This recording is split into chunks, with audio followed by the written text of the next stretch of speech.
සම්මා සම්බුදු සරණයි. ශ්‍රී බුද්ධ වර්ෂ 2565ක් වූ ඇසළ මස පුර 8වක නම් තිතිලත් ශනි දින හෙවත් ව්‍යවහාරික වර්ෂ 2021ක් වූ ජූලි මාස 17 වන සෙනසුරාදා ශ්‍රී ලංකාවේ වේලාවෙන් පස්වරු 7 උදාවන මේ මොහොතේදී ලෝකේ පුරා විසිරී සිටින ඔබ අප සෑම සිළු දෙනාම සූම් යෙදවීම ඔස්සේ අන්තර්ජාලය හරහා සජීවීව මේ සම්බන්ධ වී සිටිනුයේ පෞරාණික තේරවාදය ත්‍රිපිටක අධ්‍යයන වැඩසටහනෙහි 49 වැනි පාඩම සමගයි. පසුගිය පාඩම් 48 පුරාවට අපි චිත්ත කාණ්ඩයට අයත් සිත් 89 පිළිබඳවත්, චෛතසික කාණ්ඩයට අයත් චෛතසික 52 පිළිබඳවත්, වගේම රූප කාණ්ඩයට අයත් රූප 28 පිළිබඳවත්, ඒ වගේම සංග්‍රහ කාණ්ඩය ගැනත් ඉගෙන කියා ගන්නට යෙදුණා. එන් අනතුරු අපි ආරම්භ කරන්නට යෙදුණා ඊටාම වටිනා පාඩමක් වන චිත්ත වීති පිළිබඳව දැන කියා ගන්නට. ඉතින් මේ චිත්ත වීති පාඩමේ 9 වෙනි දිනයයි අද මේ යෙදিলা තිබෙන්නේ. පසුගිය සතියේදී අපි ආරම්භ කරන්නට යෙදුණා චක්කුද්්වාරික අතිමහන්තාරම්මන චිත්ත වීතිය පිළිබඳව දැන කියා ගන්නට. ඉතින් අද දවසේදී අපි බලාපොරොත්තු වෙනවා මේ වීති සිත්වල කෘත්‍ය කුමක්ද කියන කාරණය දැන කියා ගන්නට. ඒ නිසා තාමත්ම අත්‍යවශ්‍ය වන්නා වූ ඊටාම වටිනා වැදගත් පාඩමකට යොමු වෙන මේ අද දවසේදී මේ උතුම් අභිධර්ම කාරණාවන් මේ ඊටාම පරම ගම්බීර වූ මේ අභිධර්ම දේශනාවන් අපට බොහෝම කරුණාවෙන් මෛත්‍රියෙන් යුක්තව පැහැදිලි කර දෙන්නට අපගේ ගෞරවනීය ආරාධනය පිළිගෙන අද දිනේදීත් මේ උතුම් ධම් සභා මණ්ඩපයට වැඩම කරන්නට යෙදුණා අපේ ගෞරවනීය ගුරු දේවෝත්තම ස්වාමීන්ද්‍රයන්න් වහන්සේ මහනුවර අම්පිටිය උඩගම චිත්ත විවේකාශ්‍රම ආදිවාසී නම කියන්නට අවසරයි පූජනීය විනයාචාර්ය ගලේවෙල ඥානදර්ශනාභිධාන ස්වාමීන්ද්‍රයන්න් වහන්සේ. අපේ ගෞරවනීය ආරාධනාව බොහෝමත්ම කාරුණිකව පිළිගෙන මේ පරම ගම්බීර වූ අභිධර්මාර්ථය අපට වටහා ගත හැකි ආකාරයෙන් අර්ථ විවරණ සපයමින් නිවැරදි ආකාරයට පැහැදිලි කරමින් ඒ සඳහා අවශ්‍ය කරන්නා වූ සටහන් සම්පාදනය කරමින් මේ ආකාරයෙන් මේ ධර්මය ජීවිතවලට ගැලපීමේලා කැපවන්නා වූ අපේ ගෞරවනීය ගුරු දේවෝත්තම ස්වාමීන්ද්‍රයන්න් වහන්සේව පාදාභිවන්දනීයව මේ උතුම් ධම් සභා මණ්ඩපයට පිළිගනු ලබනවා. ඒ වගේම මේ උතුම් වැඩසටහන් මාලාව ආරම්භ කළ කාලේ පටන් වර්ෂයකට අධික කාලයක් මුළුල්ලේ අඛණ්ඩව මේ වැඩසටහන් මාලාවට සහ සම්බන්ධ වීම සඳහා බොහෝමත්ම ඕනෑකමින් කැපවීමෙන් සහ සම්බන්ධ වෙමින් වැඩසටහන් අවසානයේ නිකුත් කරන වීඩියෝසෙත් නැවතත් නරඹමින් මේ ධර්මය සටහන් තබා ගනිමින් නැවත නැවත අධ්‍යයනය කරමින් ආවර්ජනය කරමින් බොහොම කැපවීමෙන් වැඩසටහනට සහ සම්බන්ධ වන්නා වූ ඒ සෑම සිළු දෙනාමත් අපි බොහොම ගෞරවයෙන් යුක්තව මේ උතුම් වැඩසටහනට පිළිගනු ලබනවා. හොඳයි. එසේනම් අද දිනේදී මේ උතුම් වැඩසටහන ආරම්භ කරන්නට මත්තෙන් අපි සෑම සිළු දෙනාම එක්ව ගෞරවනීය ගුරු දේවෝත්තම ස්වාමීන්ද්‍රයන්න් වහන්සේව වන්දනා කරන්නට සූදානම් වෙමු. හොඳයි. අවසරයි ස්වාමීනි. හොඳයි. ඕකාස වන්දාමි බන්තේ සුඛී හෝතු. ඕකාස ద్వාරත්තයේන කතං සබ්බං අච්චයං කමත මේ බන්තේ කමාමි කමිතබ්බං සාදු ඕකාස කමාමි බන්තේ සුඛී හෝතු නිබ්බාන පච්චේ හෝතු. සුඛී හෝතු නිබ්බාන පච්චේ. ගෞරවනීය ස්වාමීන් වහන්සේ අද දිනේදී පෞරාණික තේරවාදය ත්‍රිපිටක අධ්‍යයන වැඩසටහන තුළින් මේ උතුම් ධර්මයේ ගෙන කියා ගන්නට බොහෝම ඕනෑකමින් සැදී පැහැදී සකස් වුණු බොහෝ පිරිසක් ලෝකේ රටවල් ගණනාවක සිට අප සමග සහ සම්බන්ධ වී සිටිනවා. අප වෙත අනුකම්පාවෙන් 49 වැනි අභිධර්ම පාඩමත් පාලි භාෂා පුහුණුවත් ආරම්භ කරන මෙන්න ඔබ වහන්සේට පාද නමස්කාර පූර්වක ආරාධනා කර සිටිනවා ස්වාමීනි. හොඳයි. හොඳයි, අපි කවුරුත් නමස්කාර පාඨය කියමින් බුදුරජාණන් වහන්සේට වන්දනා කරමු. නමෝ තස්ස භගවතෝ අරහතෝ සම්මා සම්බුද්දස්ස. නමෝ තස්ස භගවතෝ අරහතෝ සම්මා සම්බුද්දස්ස.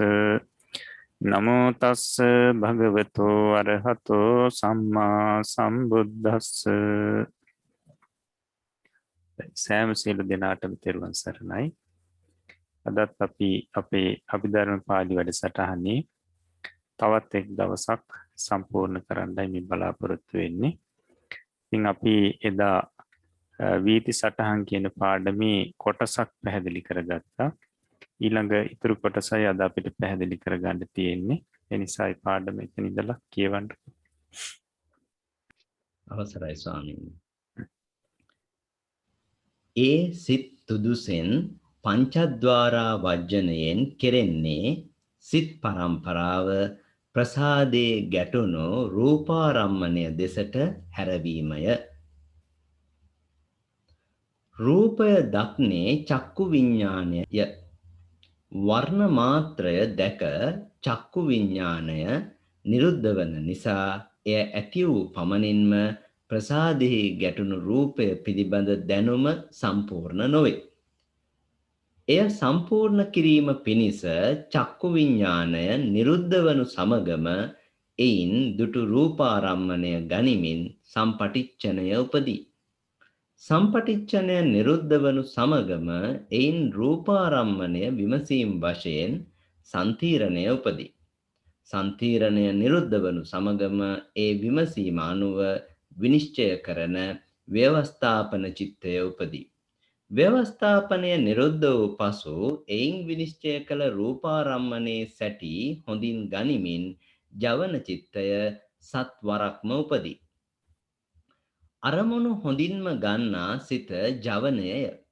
සත්වන ජවනයාගේ නිරෝධයෙන් පසුත් රූපාරම්මණය චක්ෂු ප්‍රසාදී ගැටී පවත්නා බැවින් ජවනයෙන් ගත් පරිදි ඒ ආරම්මණය ගනිමින් තදාරම්මන සිත් දෙකක් උපදී. රූපය දැකීම සම්පූර්ණ කරන්නේ ජවන චිත්තයෙනි. තදාරම්මණය එතරම් ප්‍රයෝජනයක් ඇති සිතක්ද නොවේ. ඒ කාම සත්වයන්ට මිස රූපාරූප ලෝකවල සත්වයන්ට උපදින සිතක්ද නොවේ. බ්‍රහ්මයන්ට තදාලම්බනයක් නැතිවම රූප දර්ශනාදිය අඩුවක් නැතිව සිදුවීමෙන් තදාලම්බනයෙන් එතරම් වැඩක් නැති බව තේරුම් ගත යුතුය. මේ වීතියෙහි තම තමා අයත් කෘත්‍ය සිදු කරමින් ඉපිද නිරුද්ධ වන පංචද්වාරා වජ්ජනාදී සිත් ඒ කෘත්‍ය සිදු කිරීම හැර අන් කිසිවක් දන්නේ නොවේ. මේ වීතිය ප්‍රකට කිරීම පිණිස අඹ උපමාවක් දක්වා තිබේ. ඒ මෙසේය. පුරුෂයෙක් පැසුණු ගෙඩි ඇති අඹ ගසක් යට නිදයි. ඔහුගේ කන සමීපයට ඉදුණු අඹ ගෙඩියක් වැටේ. එහි හඬින් ඔහු අවදි වේ. ඇස හැර බලයි. ඔහු අඹ ගෙඩිය අතට ගනී. ඉදුණු එකක් දැයි බැලීමට අඹ ගෙඩිය ඔබයි. ඉදුණු එකක් බව නිශ්චය කර ගැනීමට නැවත සිඹ බලයි. ඉක්බිති එය අනුභව කරයි. කටේ ගෑවී ඇති ඉතුරු හරිය කෙලත් සමග ගිලී. ඒ සියල්ල කොට නැවත පෙරසේම නිදයි. මේ උපමාවෙහි පුරුෂයා නින්දට වැටී සිටීම මෙන් භවංග චිත්තයන් ඇති වෙමින් තිබූ කාලය දත යුතුය. අඹගෙඩිය වැටීම මෙන් චක්ෂු ප්‍රසාදේ රූපාරම්මණය ගැටීම දත යුතුය. පුරුෂයා අවදිවීම මෙන් ආවර්ජන චිත්තය දත යුතුය. ඇසහැර බැලීම මෙන් චක්ෂුර් විඤ්ඤාණය දත යුතුය. අඹගෙඩිය අතට ගැනීම මෙන් සම්පටිච්ඡනය දත යුතුය. ඉදුණු එකක්ද කියා දැන ගැනීමට අත තද කිරීම මෙන් සම්තිරණය දත යුතුය. ඉදුණු බව නිශ්චය කර ගැනීමට සිඹීම මෙන් ව්‍යවස්ථාපන චිත්තය දත යුතුය. අඹගෙඩිය අනුභව කිරීම මෙන් ජවන චිත්තය දත යුතුය. කටේ ගෑවී ඉතුරු හරිය කෙලත් සමග ගිලීම මෙන් තදාරම්මණය දත යුතුය. නැවත නිදා ගැනීම මෙන් නැවත භවාංග ඇතිවීම දත යුතුය. හොඳයි. එතකොට අපි මේ කතා කරන්නේ චිත්ත වීතිවල චක්ෂුද්වාරික අති මහන්තාරම්මන වීතිය සම්බන්ධයෙන්. එතකොට පිරිස දන්නවා මේ අති මහන්තාරම්මණය කියන්නේ මොකක්ද කියලා. රූපාරම්මණය සම්බන්ධයෙන් අති මහන්තාරම්මණය කියන්නේ මොකක්ද කියලා දන්නවා. සාමාන්‍යයෙන් රූපාරම්මණයක් නැත්නම් රූපයක් පහළ වෙලා චිත්තක්ෂණයක ආයුෂයක් ගෙවිලා ඒ රූපේ ආයුෂයේ දෙවැනි චිත්තක්ෂණ අවස්ථාවේ පවතිනකොට අන්න ඒ අවස්ථාවේදී මේ චක්ෂුද්්වාරේ ඒ අරමුණ ගැටෙනවා නම් අන්න ඒක කිව්වා අති මහන්තාරම්මණයක් කියලා. අති මහන්තාරම්මණයක්. අන්නේ අති මහන්තාරම්මණේ අරමුණු කරගෙන පහළ වෙන සිත් වලට කිව්වා අති මහන්තාරම්මන චිත්ත වීතිය කියලා. එතකොට මේ අති මහන්තාරම්මන චිත්ත වීතියේදී සිත් දක්වනවා 17ක්. සිත් 17ක්. එතකොට සිත් 17 දක්වන්නේ රූපාරම්මනී මේ ඉපදුණු අවස්ථාවේ පටන් සිත් දැක්වීම සඳහා. රූපේ පහළ වුණු තැන් පටන් සිත් දැක්වීම සඳහා සිත් 17ක් දක්වනවා. එතකොට මතකයි පිරිසට අතීත භවාංග, භවාංග චලන, භවාංග උපච්ඡේද, ඊට පංචද්වාරා වජ්ජනී, චක්කු විඥානී, සම්පටිච්ඡන, සම්තීර්ණ, වොත්තපන, ජවන් 7යි, තදාරම්මන 2යි. එතකොට මේ සිත් 17න් මුල් සිත් 3 භව අතීත භවාංග, භවාංග චලන, භවාංග උපච්ඡේද කියන මේ සිත් තුنين ඒ වර්තමාන රූපාරම්මණය අරමුණු කරන්නේ නැහැ. අරමුණු කරන්නේ අතීත අරමුණක්. නැත්නම් අපි කියව ප්‍රතිසන්දි සිතේ තියෙන අරමුණම තමයි අරමුණු කරන්නේ.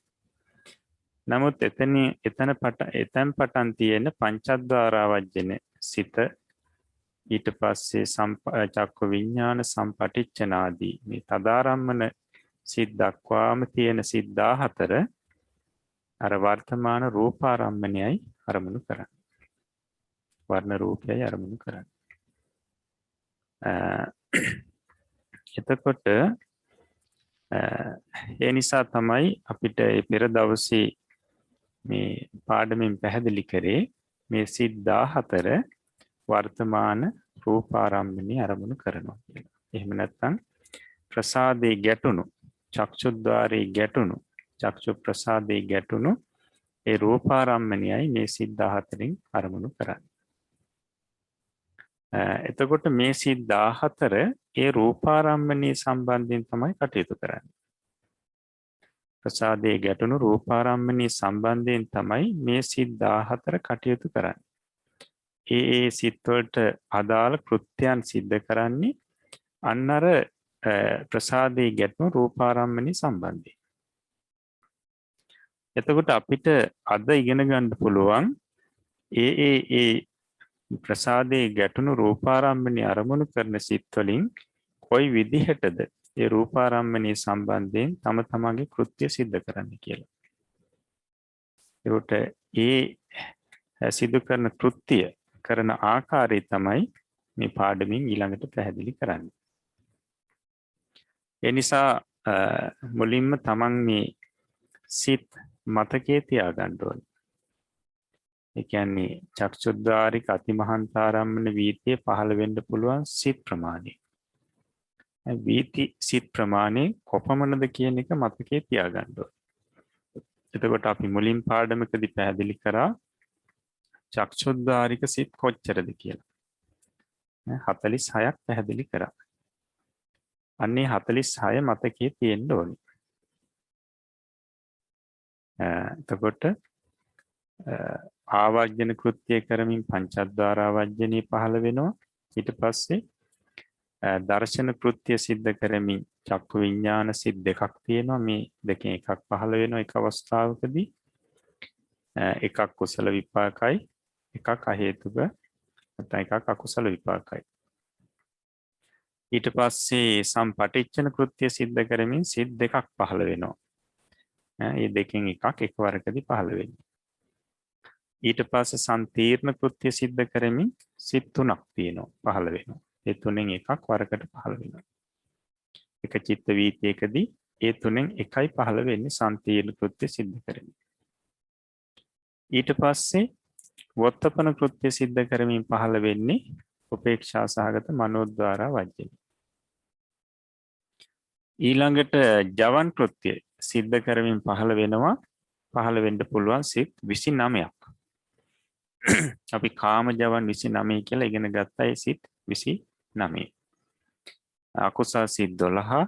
ඊට පස්සේ මහා කුසල් සිත් 8. නැත්නම් කාමාවචර ශෝභන කුසල් සිත් 8. ඊට පස්සේ කාමාවචර ශෝභන ක්‍රියා සිත් 8. නැත්නම් අපි කියනවා මහා ක්‍රියා 8 කියලා. ඊට පස්සේ හසිතෝපාදී. මෙන්න මේ සිත් 29 තමයි ජවන් කෘත්‍යයෙන් පහළ වෙන්නේ. ඒකට එක චිත්ත වීතියකදී මේ 29න් එක සිතක් ජවන් කෘත්‍ය සිද්ධ කරන එක සිතක් තමයි වාර 7ක් පහළ වෙන්නේ. සිත් 2-3ක් පහළ වෙන්නේ නැහැ මෙතනදී. එක සිතක් වාර 7ක් පහළ වෙනවා. ඊට පස්සේ තදාරම්මන කෘත්‍ය සිද්ධ කරමින් දැන් සිත් තියෙනවා 11ක්. මේ 11න් එකක් දෙවාරයක් පහළ වෙනවා. ඒකට තදාරම්මන කෘත්‍ය සිද්ධ කරන සිත් මොනවද? මහා විපාක 8ක්. ඊට පස්සේ සම්පීර්ණ 3ක්. සම්පීර්ණ 3ක්. අහේතුක කුසල විපාක යටතේ තියෙනවා සම්පීර්ණ 2ක්. එකක් උපේක්ඛා සහගතයි, එකක් සෝමනස්ස සහගතයි. ඊට පස්සේ අකුසල විපාක යටතේ තියෙනවා එක සම්පීර්ණයක්, ඒක උපේක්ෂා සහගතයි. මෙන්න මේ ටික හොඳට මතකයේ තියෙන්න ඕනේ. හොඳට මතකයේ තියෙන්න ඕනේ. හොඳයි. අපි බලමු ඊට පස්සේ පාඩමින් පැහැදිලි කරන්නේ කොහොමද කියලා. ඒ සිත් තුදුසෙන් මේ තුදුස කියලා කියන්නේ 14 කියන එක. ඒ කියන්නේ ප්‍රසාදයේ ගැටුණු රූපාරම්භණය අරමුණු කරන සිත් 14න් කියන එක මේ. ඒ 14න් පංචද්වාරා වජ්ජනින් කෙරෙන්නේ සිත් පරම්පරාව ප්‍රසාදයේ ගැටුණු රූපාරම්මණයේ දෙසට හැරවීමයි. එතකොට පංචද්වාරා වජ්ජන සිතෙන් කෙරෙන්නේ මොකක්ද කියන එකයි මේ පැහැදිලි කරන්නේ. අපි ආවර්ජන කෘත්‍ය සිද්ධ කරනවා කියලා ඉගෙන ගත්තේ. ආවර්ජන කෘත්‍ය කියලා කියන්නේ ඒ චිත්ත පරම්පරාව ඒ අරමුණ දෙසට යොමු කරනවා. චිත්ත පරම්පරාව අරමුණ දෙසට නැඹුරු කරනවා. එතකොට මෙතනත් පැහැදිලි කරන්නේ සිත් පරම්පරාව ප්‍රසාදයේ ගැටුණු රූපාරම්මණයේ දෙසට හැරවීම. ඉදිරියේ ඒ සිතට පසුව පහළ වෙන්න තියෙන ඒ සිත් පරම්පරාව අර ප්‍රසාදයේ ගැටුණු, ద్వාරයේ ගැටුණු රූපාරම්මණයේ දෙසට හරවනවා. නැඹුරු කරනවා. ඒ අරමුණ ගණ්ඩ යොමු කරනවා. ඒකට මේ පංචද්වාරා වජ්ජන සිතෙන් කෙරෙන්නේ මෙන්න මේ කෘත්‍යය. එතකොට අපිට මීට කලින් පාඩමකදී පැහැදිලි කරා අර භවාංග උපච්ඡේද සිත නිරුද්ධ වුණාට පස්සේ පංචද්වාරා වජ්ජනී ඒ ద్వාරයේ ගැටුණු රූපාරම්මණය මෙනෙහි කරමින් පහළ වෙනවා කියලා. මෙනෙහි කරමින් පහළ වෙනවා කියලා. එතනදී පැහැදිලි කරේ ඒ පංචද්වාරා වජ්ජන සිතින් අර ප්‍රසාදයේ ගැටුණු රූපාරම්මණය නොදැක්කත් ඒ කියන්නේ ආරම්මණං අදිස්වාපි කිමේ තන්ති ආවජ්ජමාන කියන්නේ ප්‍රසාදයේ ගැටුණු රූපාරම්මණය නොදැක්කත් මොකක්ද මේ නැත්නම් කොහෙද මේක හැපුණේ කියලා මෙනෙහි කිරීම වශයෙන් පහළ වෙනවා. පරීක්ෂා කිරීම වශයෙන් මේ පංචද්වාරා වජ්ජන සිත පහළ වෙනවා. එතකොට ඒ ක්‍රමයෙන් පැහැදිලි කරා කෘත්‍ය. එතකොට ඒ ක්‍රමයෙන් නැත්නම් ඒ ප්‍රසාදයේ ගැටුණු රූපාරම්මණي අරමුණු කරමින් මේ මොකක්ද කොහෙද හැපුණේ කියලා පරීක්ෂා කරමින් මේ පංචද්වාරා වජ්ජන සිත පහළ වීම තුලින්ම සිද්ධ වෙන්නේ තමාට පසුව පහළ වෙන සිත් පරම්පරාව අන්නර ප්‍රසාදයේ හැපුණු රූපාරම්මණය දෙසට හැරෙනවා.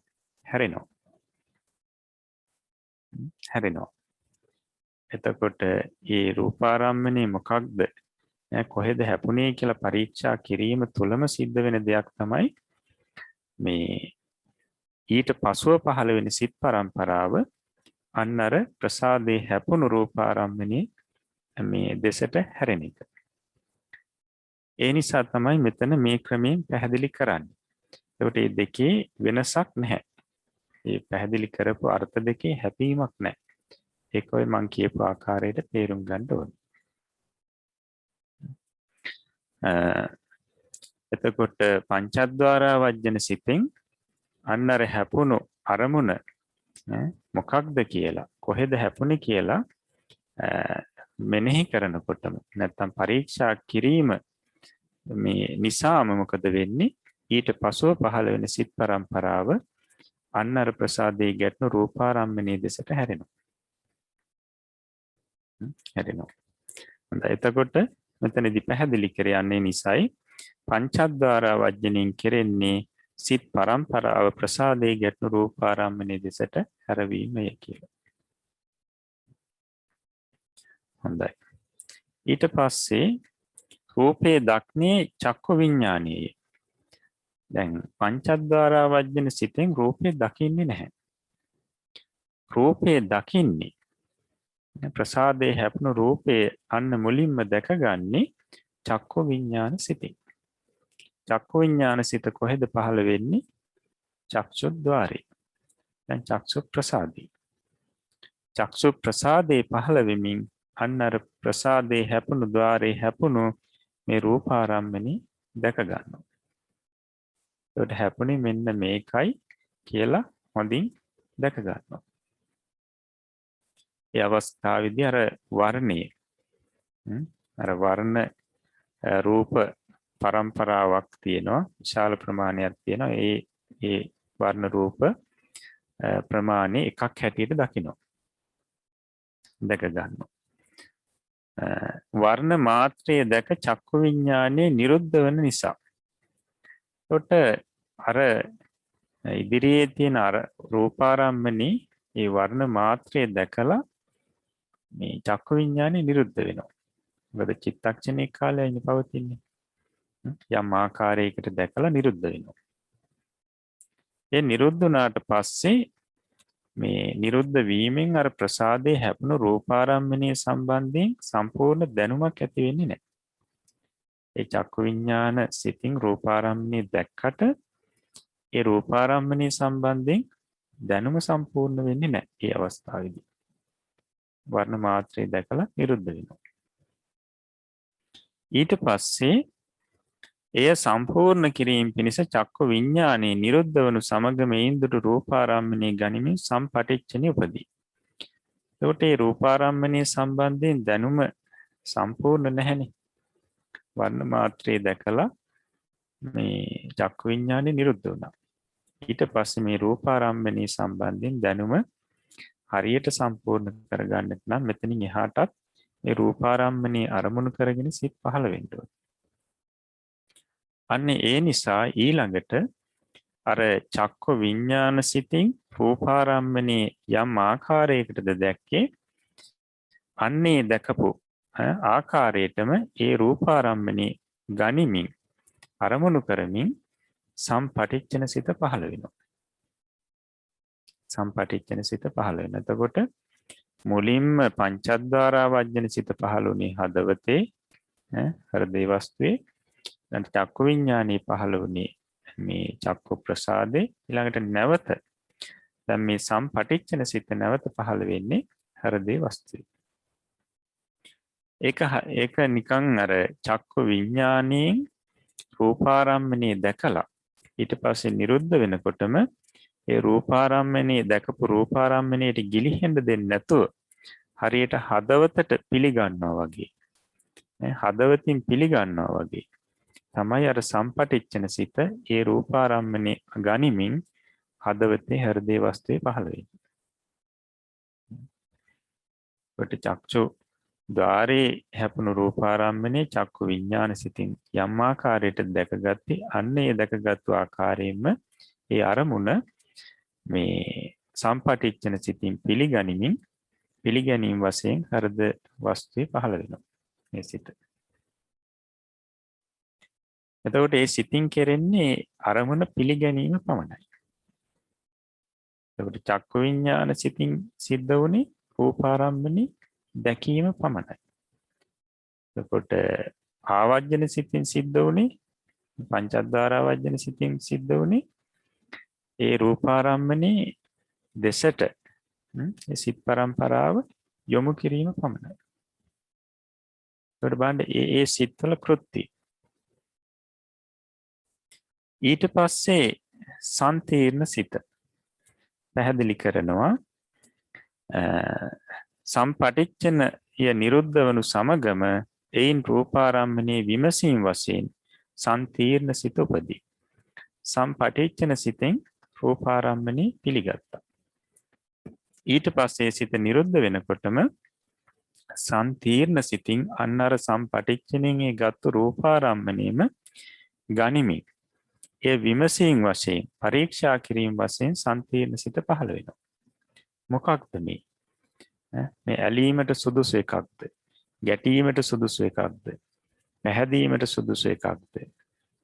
ඊට පස්සේ මුලා වීමට සුදුසු එකක්ද? මොකක්ද කියලා පරීක්ෂා කරනවා.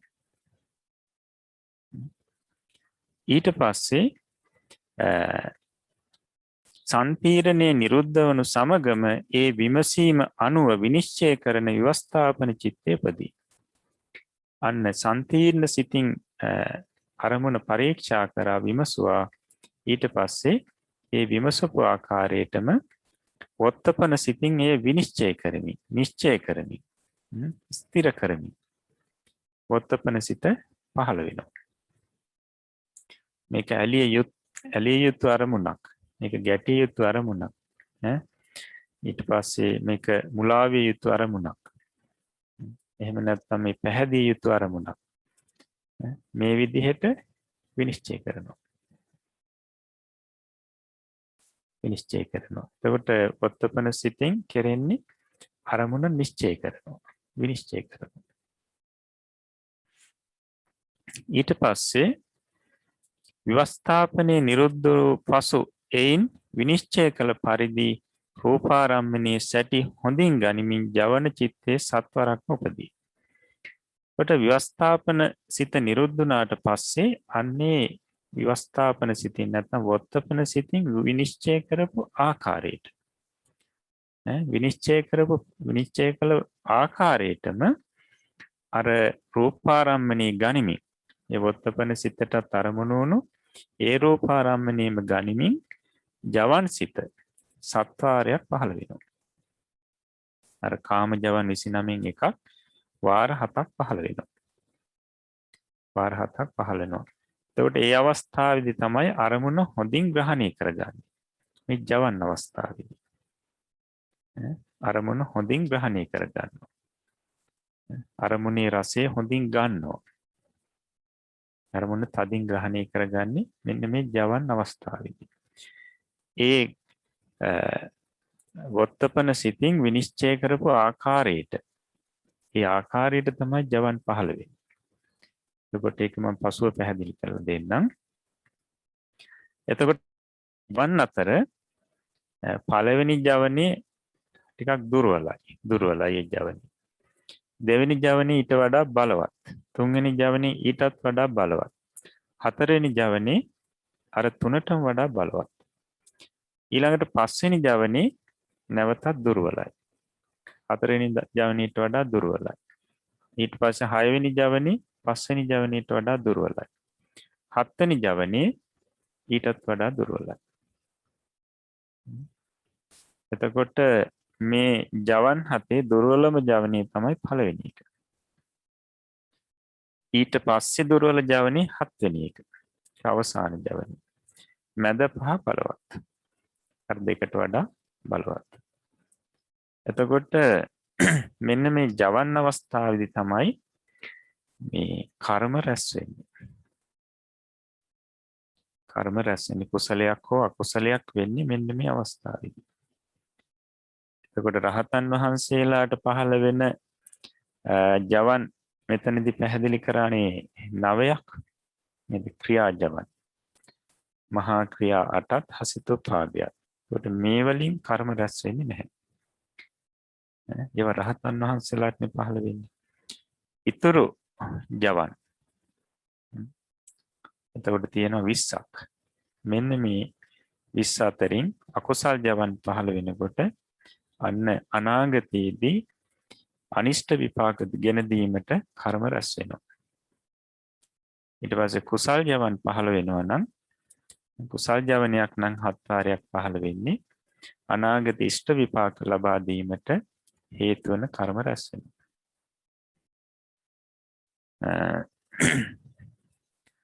ඊට පස්සේ පැහැදිලි කරන්නේ අරමුණ හොඳින්ම ගන්නා සිත ජවනේය.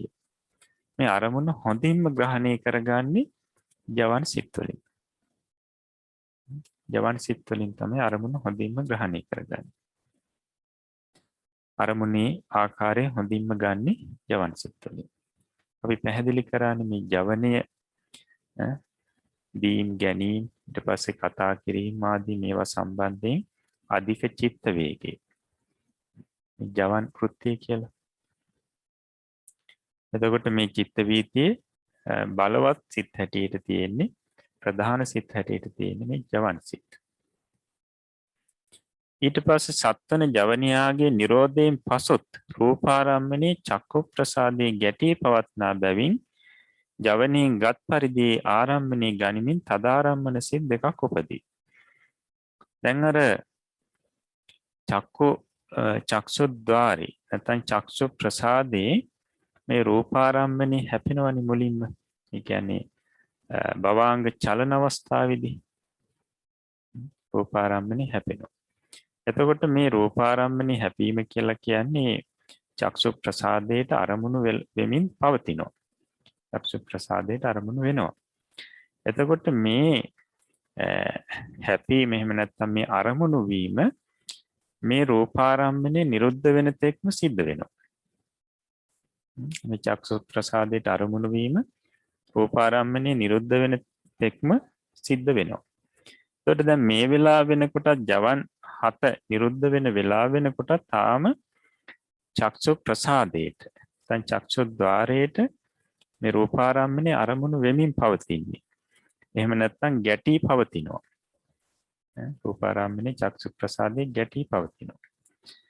එතකොට තව චිත්තක්ෂණ දෙකක ආයුෂයක් මේ රූපාරම්මණයට තියෙනවා.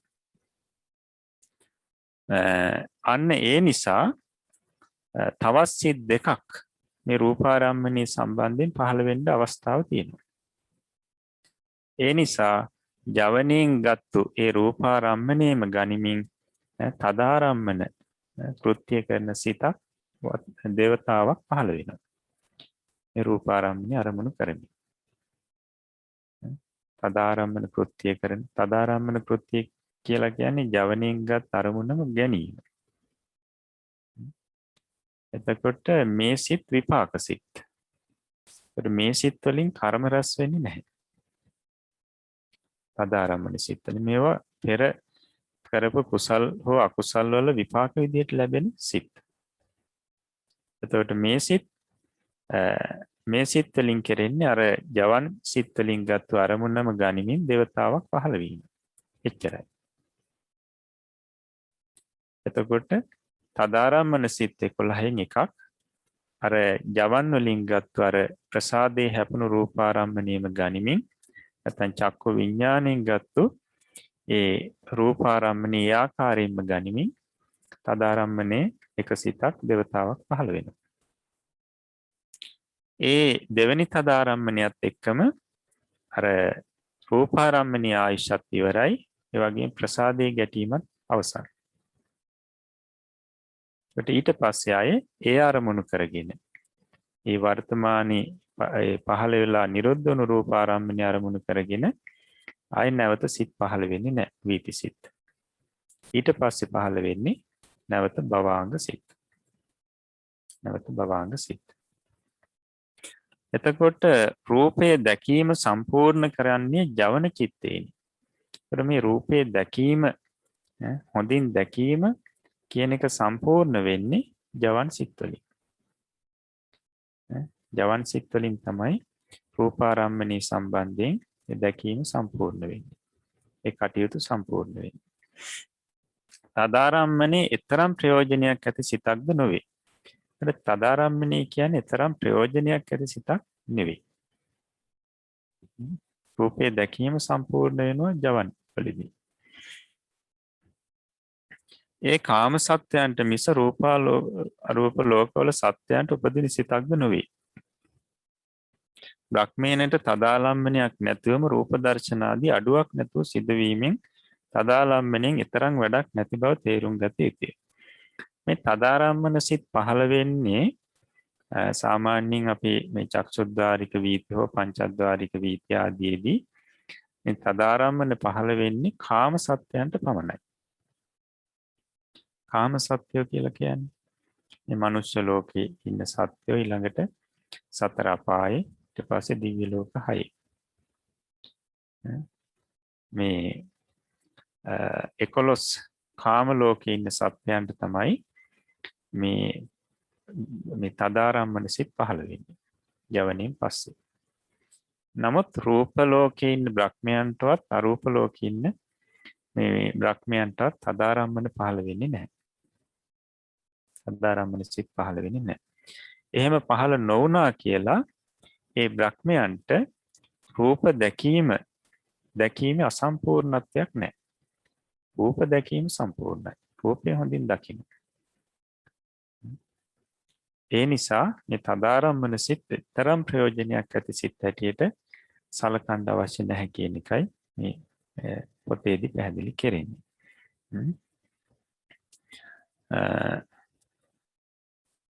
හොඳයි.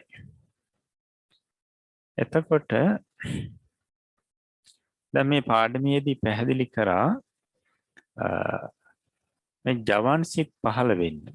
ජවන් සිත් පහළ වෙනකොට මේ ජවන් සිත් පහළ වෙන්නේ අර වොත්තපන චිත්තයෙන් විනිශ්චය කරපු ආකාරයට කියලා. වොත්තපන සිතින් විනිශ්චය කරපු ආකාරයට තමයි මේ ජවන් සිත් පහළ වෙන්නේ. එතකොට දැන් අපිට ගැටලුවක් එන්නත් පුළුවන් ඒ අරමුණට ඒ ජවනය කොහොමද තීරණය වෙන්නේ කියලා. මේ ජවනයයි පහළ වෙන්නේ මේ ජවනයයි පහළ වෙන්නේ කියලා තීරණය වෙන්නේ කොහොමද කියලා ප්‍රශ්නයක් අපිට එන්න පුළුවන්.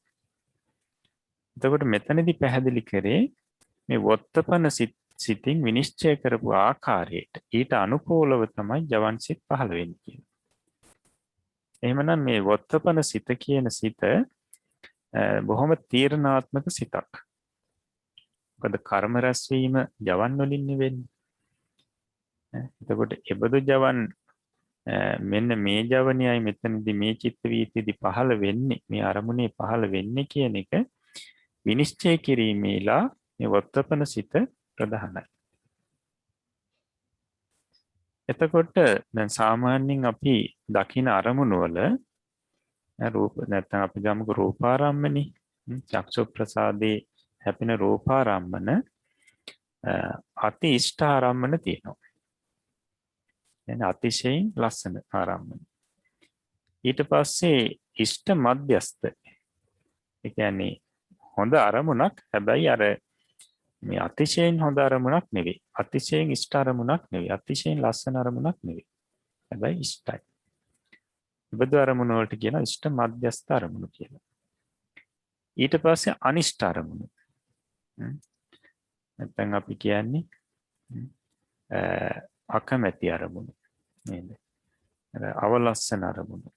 රූප. අතිශයින් ලස්සන රූප. ඊට පස්සේ ලස්සන රූප. ඊට පස්සේ අවලස්සන රූප. මේ විදිහට කියන්න පුළුවන්. මේ චක්ෂුද්්වාරේ හැපෙන රූපාරම්මන ඔය විදිහට ආකාර 3කට බෙදන්න පුළුවන්. එතකොට මේ අනිෂ්ඨ අරමුණු වල මධ්‍යස්ථ ආදී අරමුණු මේ විදිහට බෙදන්නේ නැහැ. අනිෂ්ඨ අරමුණු සියල්ලම අනිෂ්ඨයි. එතකොට ඉෂ්ඨ අරමුණු වල තමයි නැත්නම් මිහිරි අරමුණු කියන්නේ රූපාරම්මන. යහපත් හොඳ රූපාරම්මන තමයි ඊටාම හොඳ සහ හොඳ කියලා දෙකට බෙදෙන්නේ. එතකොට දැන් සාමාන්‍යයෙන්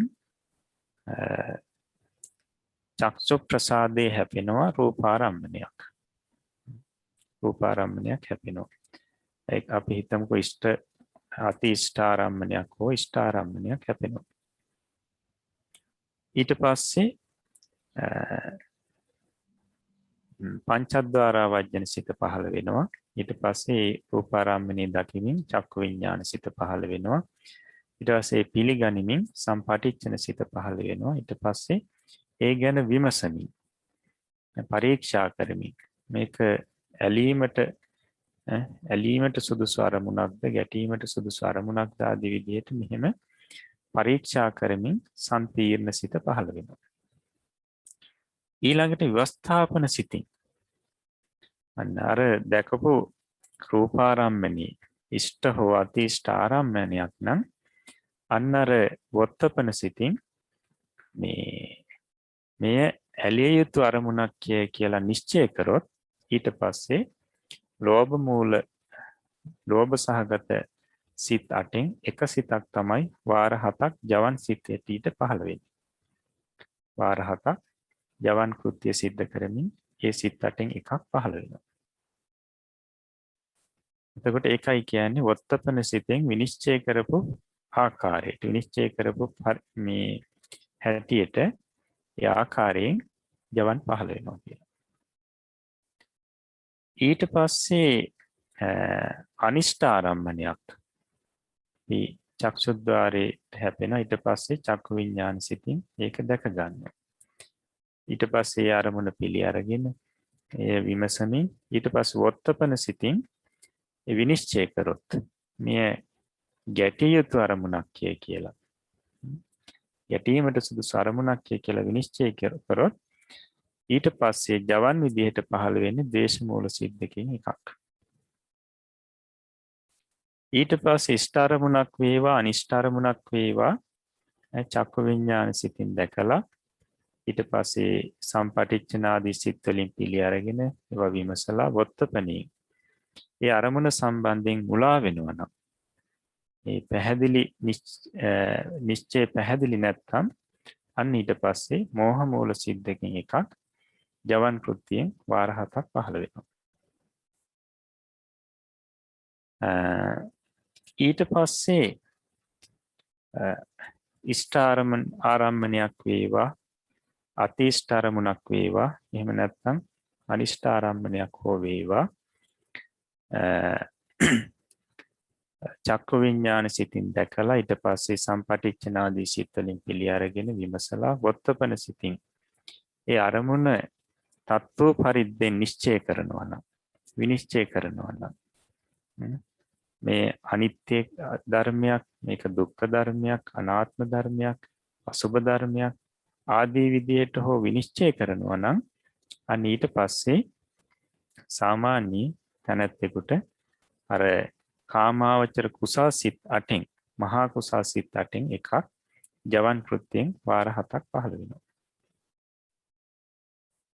එහෙම නැත්නම් අතිෂ්ඨාදී අරමුණක් මේ චක්කු විඥාන සිතින් දැකලා එය පිළි අරගෙන වොත්තපන සිතින් ඒ අරමුණේ පැහැදීමටපත් වෙනවා නම් ප්‍රසාදයටපත් වෙනවා නම් අන්න ඊට අනුරූපීව පහළ වෙන ජවන් කාමාවචර කුසල් ජවන් 8න් එකක් පහළ වෙනවා. 8න් එකක් වාර 7ක් පහළ වෙනවා. එතකොට රහතන් වහන්සේ නමක්ගේ ওই චිත්ත වීතිය ගැන හිතලා බැලුවොත් උන්වහන්සේලාට අකුසල් ජවන් පහළ වෙන්නේ නැහැනේ. ඒතර වොත්තපන සිතෙන් එය යථා ස්වરૂපයෙන් නිශ්චය කරනවා. එහෙම නැත්නම් පහදිනවා ඒ අරමුණේ. අන්න ඒ ස්වરૂපයෙන් වොත්තපන සිත පහළ වෙනකොට රහතන් වහන්සේලාට අර මහා ක්‍රියා ජවන 8න් එකක් හෝ හසිතුප්පාද සිත හෝ පහළ වෙනවා. වාර 7ක් එක සිතක් පහළ වෙනවා. ඊට පස්සේ තදාරම්මන සිත් දෙකකින් එකක් දෙවතාවක් පහළ වෙනවා. එතකොට බලන්න මෙතනදී වොත්තපනේට අනුරූපීව වොත්තපනේ විනිශ්චය කළ ආකාරයට ඒකයි මේක පැහැදිලි කරන්නේ ව්‍යවස්ථාපනයේ නිරුද්ධ වූ පසු එයින් විනිශ්චය කළ පරිදි රූපාරම්මණයේ සැටි හොඳින් ගනිමින් ජවන චිත්තේ සත්වරක් උපදී කියලා. වොත්තපන සිතෙන් විනිශ්චය කරපු ආකාරයට ජවන් සිතක් වාර 7ක් පහළ වෙනවා. අරමුණ හොඳින් ගනිමින්. එතකොට දැන් මෙතනදී අපිට ගැටලුවක් එන්න පුළුවන් මේ වොත්තපණයෙන් විනිශ්චය කරන්නේ කුමකට අනුවද? නැත්නම් මොන බලපෑමක් අනුවද? මේ විදිහට විනිශ්චය කරන්නේ. එතකොට ඒක ධර්මයේ පැහැදිලි කරනවා මේ විනිශ්චයට බලපාන දේවල්. එතකොට කෙනෙකුට හිතෙන්න පුළුවන් එහෙමනම් වොත්තපන අවස්ථාවේදී අපි හරියට විනිශ්චය කරගත්තා නම් ඊට පස්සේ ජවන් වෙනස් කරගන්න පුළුවන් කියලා. වොත්තපන අවස්ථාවේදී ඒ චිත්තක්ෂණ අවස්ථාවේදී මේක හිතලා වෙනස් කරගත්තා නම් කියලා. නමුත් ඒ අවස්ථාවේදී එහෙම කරන්න බෑ. සාමාන්‍යයෙන් මේ වොත්තපන සිතට යෝනිසෝ මනසිකාරය අයෝනිසෝ මනසිකාරය කියලා ඒ අවස්ථාවට අනුරූපීව සිත නම් කරනවා. සිත හඳුන්වනවා. එතකොට වොත්තපන සිතෙන් විනිශ්චය කරාට පස්සේ පහළ වුණේ අකුසල් ජවන් නම් ඒ අවස්ථාවේදී වොත්තපන සිත අයෝනිසෝ මනසිකාරය හැටියට නම් කරනවා. වොත්තපන සිතෙන් විනිශ්චය කරාට පස්සේ පහළ වෙන්නේ කුසල් හෝ ක්‍රියා ජවන් නම් අන්න ඒ අවස්ථාවේදී ඒ යෝනිසෝ මනසිකාරය හැටියට නම් කරනවා. නැත්නම් අපි හිතමු වොත්තපනෙන් නුනුවණින් වැරදි විදිහට නම් විනිශ්චය කරේ අන්න ඒ අවස්ථාවේදී වොත්තපනේට කියනවා මේ අයෝනිසෝ මනසිකාරය කියලා. යහපත් ආකාරයට නම් නිවැරදි ආකාරයට නම් එතනින් විනිශ්චය කරේ. එතකොට අපි වොත්තපනේට අවස්ථාවේදී කියනවා යෝනිසෝ මනසිකාරය කියලා. එතකොට මේ යෝනිසෝ මනසිකාරය අයෝනිසෝ මනසිකාරයේ ඇති වෙන්න මේ විදිහට හේතු වෙන්නේ මොනවද කියන එක අපි පැහැදිලි කරගන්න ඕනේ. එතකොට ධර්මයේ පැහැදිලි කරනවා ප්‍රകൃතියෙන්ම පකතියා සමුතාචින්න නින්න නියාමිතාදි වශයෙන් කියලා. ඒ කියන්නේ ප්‍රകൃතියෙන්ම මේ හුරුදු පුරුදු කරපු දෙයට අනුව. එහෙම නැත්නම් ප්‍රകൃතියෙන්ම නැඹුරු වුණු ආකාරය අනුව. ඊට එහෙම නැත්නම් මේ නියම කරගත්තු ආකාරය අනුව තමයි මෙතන විවස්ථාපන චිත්තේ පහළ වෙන්නේ. මේ තීරණේ සිද්ධ වෙන්නේ. ඒකට ප්‍රകൃතියම පුරුදු කරපු ආකාරයට කියලා කියන්නේ දැන් අපි ජීවිතේ වැඩි වශයෙන් කුසලයට හිත පුරුදු කරනවා. කුසලයට හිත පුරුදු කරනවා. එහෙම නැත්නම් අකුසලයට හිත පුරුදු කරනවා. අකුසල්ම වඩනවා. එහෙම නැත්නම් අනිත්‍ය ආදී විදියට මෙනෙහි කරන්න උත්සාහවත් වෙනවා. එතකොට වැඩි වශයෙන් අපි පුරුදු කරන්නේ හිත අකුසල් පැත්තට නම් අන්න මෙතනදී මේ වොත්තපන අවස්ථාවේදී අයහපත් ආකාරයට තමයි අරමුණ සම්බන්ධයෙන් විනිශ්චය කරන්නේ. නැත්නම් අකුසල් සිත් ඇති වෙන ආකාරයට තමයි විනිශ්චය කරන්නේ. ඒක නිරන්තරයෙන්ම අපි හිත හුරු කරනවා නම් කුසල් පැත්තට කුසලයට එතකොට ඒ නිසා අර වොත්තපන අවස්ථාවේදී යහපත් ආකාරයෙන් තමයි අරමුණ විනිශ්චය කරන්නේ. ඒක පැහැදිලි කරන්නේ තවත් ක්‍රමයකින් මේ පුජ්‍යලයන්ගේ ආද්‍යාශය අනුව කියලා අදහස අනුව. පුජ්‍යලයන්ගේ අදහස අනුව. එතකොට දැන් යම් කිසි කෙනෙක් යෝනිසෝ මනසිකාරයෙන් යුතුව නැත්නම් අපි කුසලයට හිත නැඹුරු කරගෙන වාසය කරනවා නම් අන්නේ පිරිසට මේ වොත්තපන අවස්ථාවේදී බොහෝ සෙයින් මේ යහපත් ආකාරයට තමයි යාරමුණ නිශ්චය කරන්නේ. කුසල් ජවන් නැති වෙන ආකාරයට. එතකොට ධර්මයෙන් ඈත් වෙලා අකුසලයේම ඇලිලා ගැලිලා ඉන්න පුජ්‍යලයන්ට මේ අරමුණු වලදී ඇති වෙන්නේ වොත්තපනෙන් අයහපත් ආකාරයෙන් විනිශ්චය කිරීම නිසා අකුසල් ජවන්. එතකොට අර කුසලාද්‍යාශයෙන් කුසලයටම ඇලිලා කුසලයේ පැත්තට නැඹුරු වෙලා ඉන්න පිරිසට හොඳ රූපාරම්මණයක් අතිෂ්ඨ රූපාරම්මණයක් අරමුණු වුණත් ඊට පස්සේ ඉෂ්ඨ මධ්‍යස්ථ රූපාරම්මණයක් අරමුණු වුණත් අනිෂ්ඨ රූපාරම්මණයක් අරමුණු වුණත් ඒ කොයි අරමුණේ වුණත් මේ කුසල් ජවන් පහළ වෙනවා. දවොත්තපන සිතින් යහපත් ආකාරයට විනිශ්චය කරනවා. තත්ත්ව පරිද්දෙන් අරමුණ විනිශ්චය කරනවා. නැත්නම් අරමුණේ පහදිනවා. එතකොට කුසල් ජවන් පහළ වෙනවා.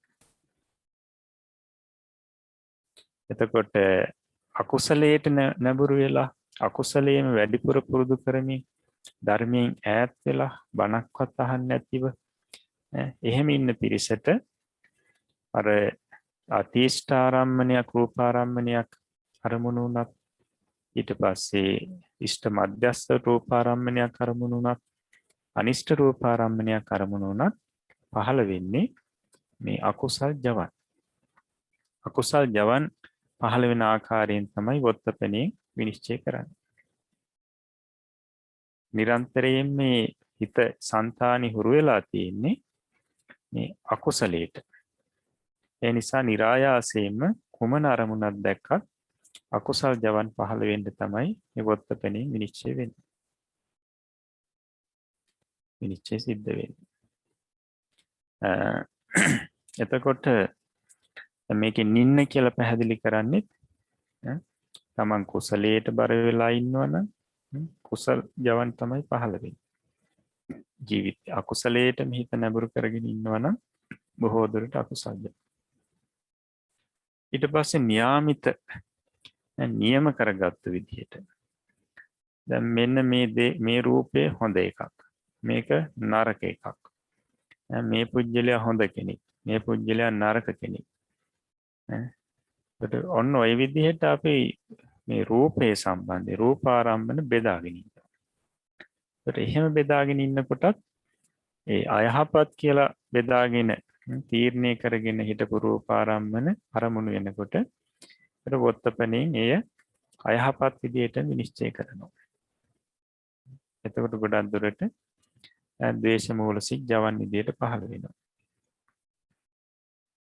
ඊට පස්සේ යහපත් විදිහට මේක මේ ආරම්මනේ හොඳයි මේක ප්‍රසාදේ දනවන අරමුණක් ওই විදිහට විනිශ්චය කරගෙන තියෙනවා නම් නියම කරගෙන තියෙනවා නම් ඒ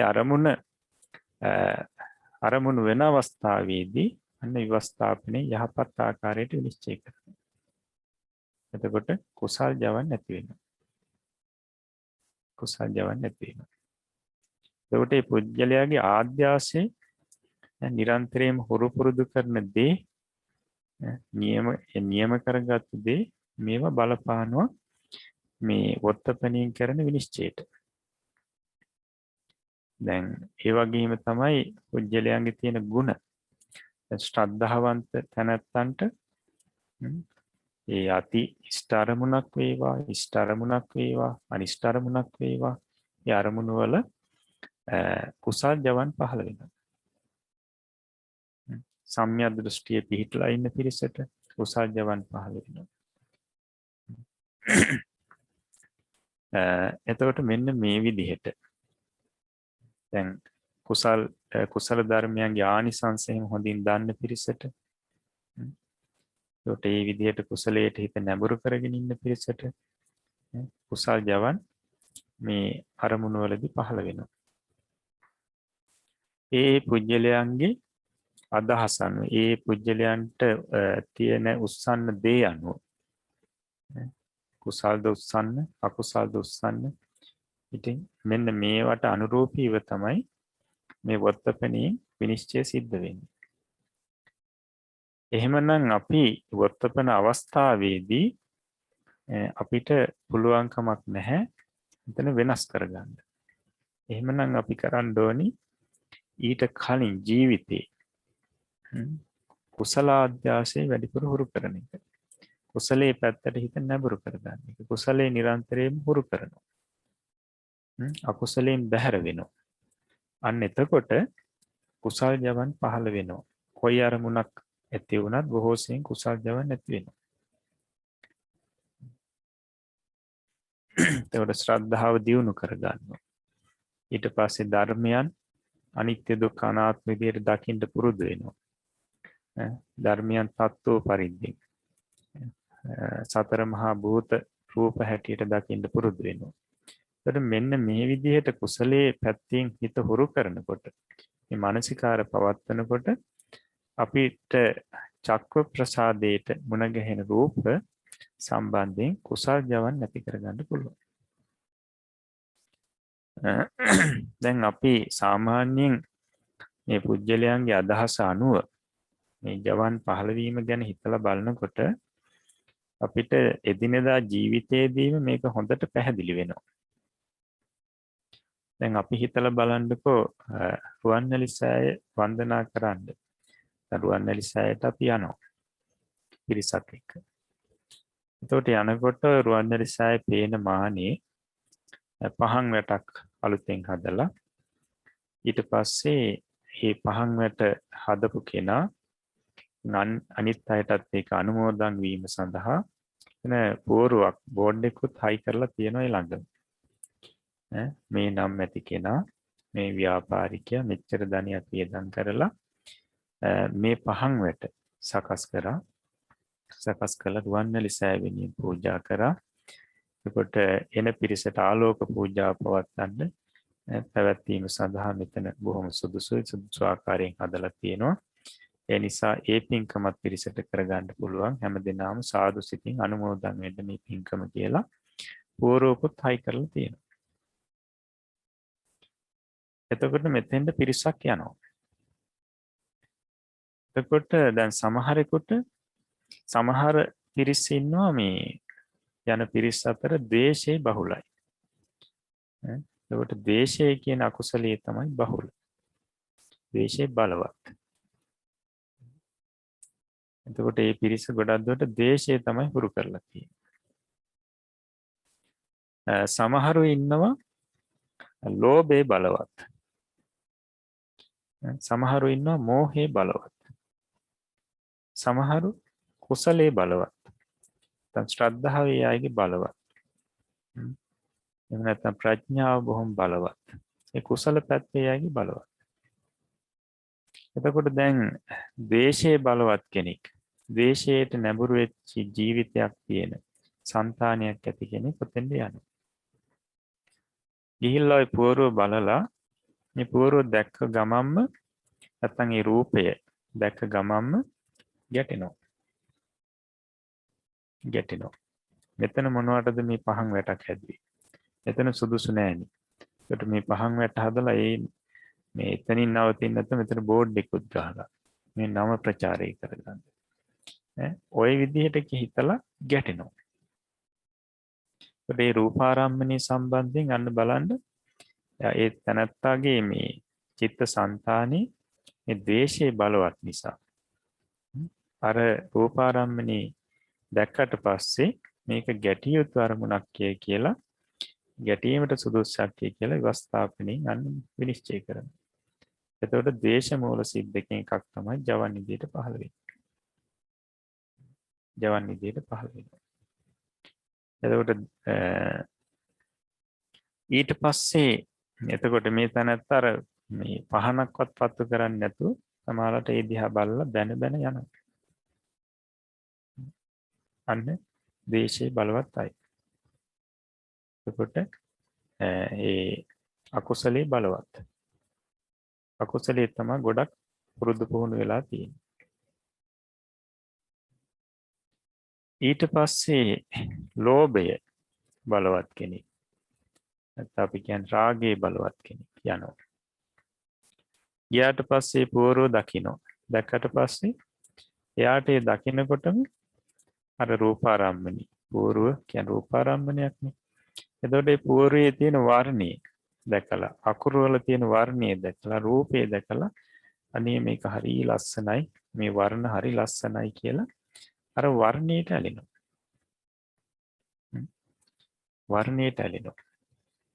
එතකොට එතනින් මේ සඳහන් කරලා තියෙන දේ ගැන අවධානයක් නැහැ.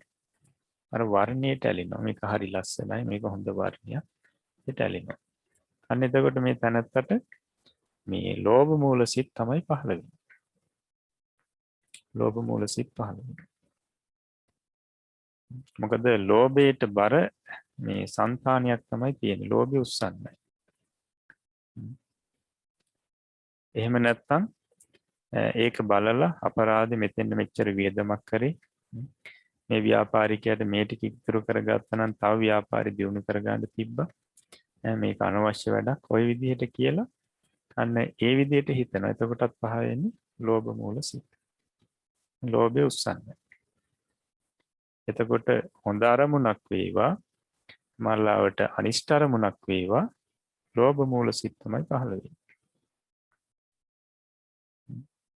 සමහරුන්ට ගඳ ගහන මලකුණක් දැක්කත් සමහරුන්ට ලෝභ මූල සිත් පහළ වෙනවා. ලෝභය උස්සන්නේ. ඊට පස්සේ කෙනෙක් මෝහය බලවත් කෙනෙක්.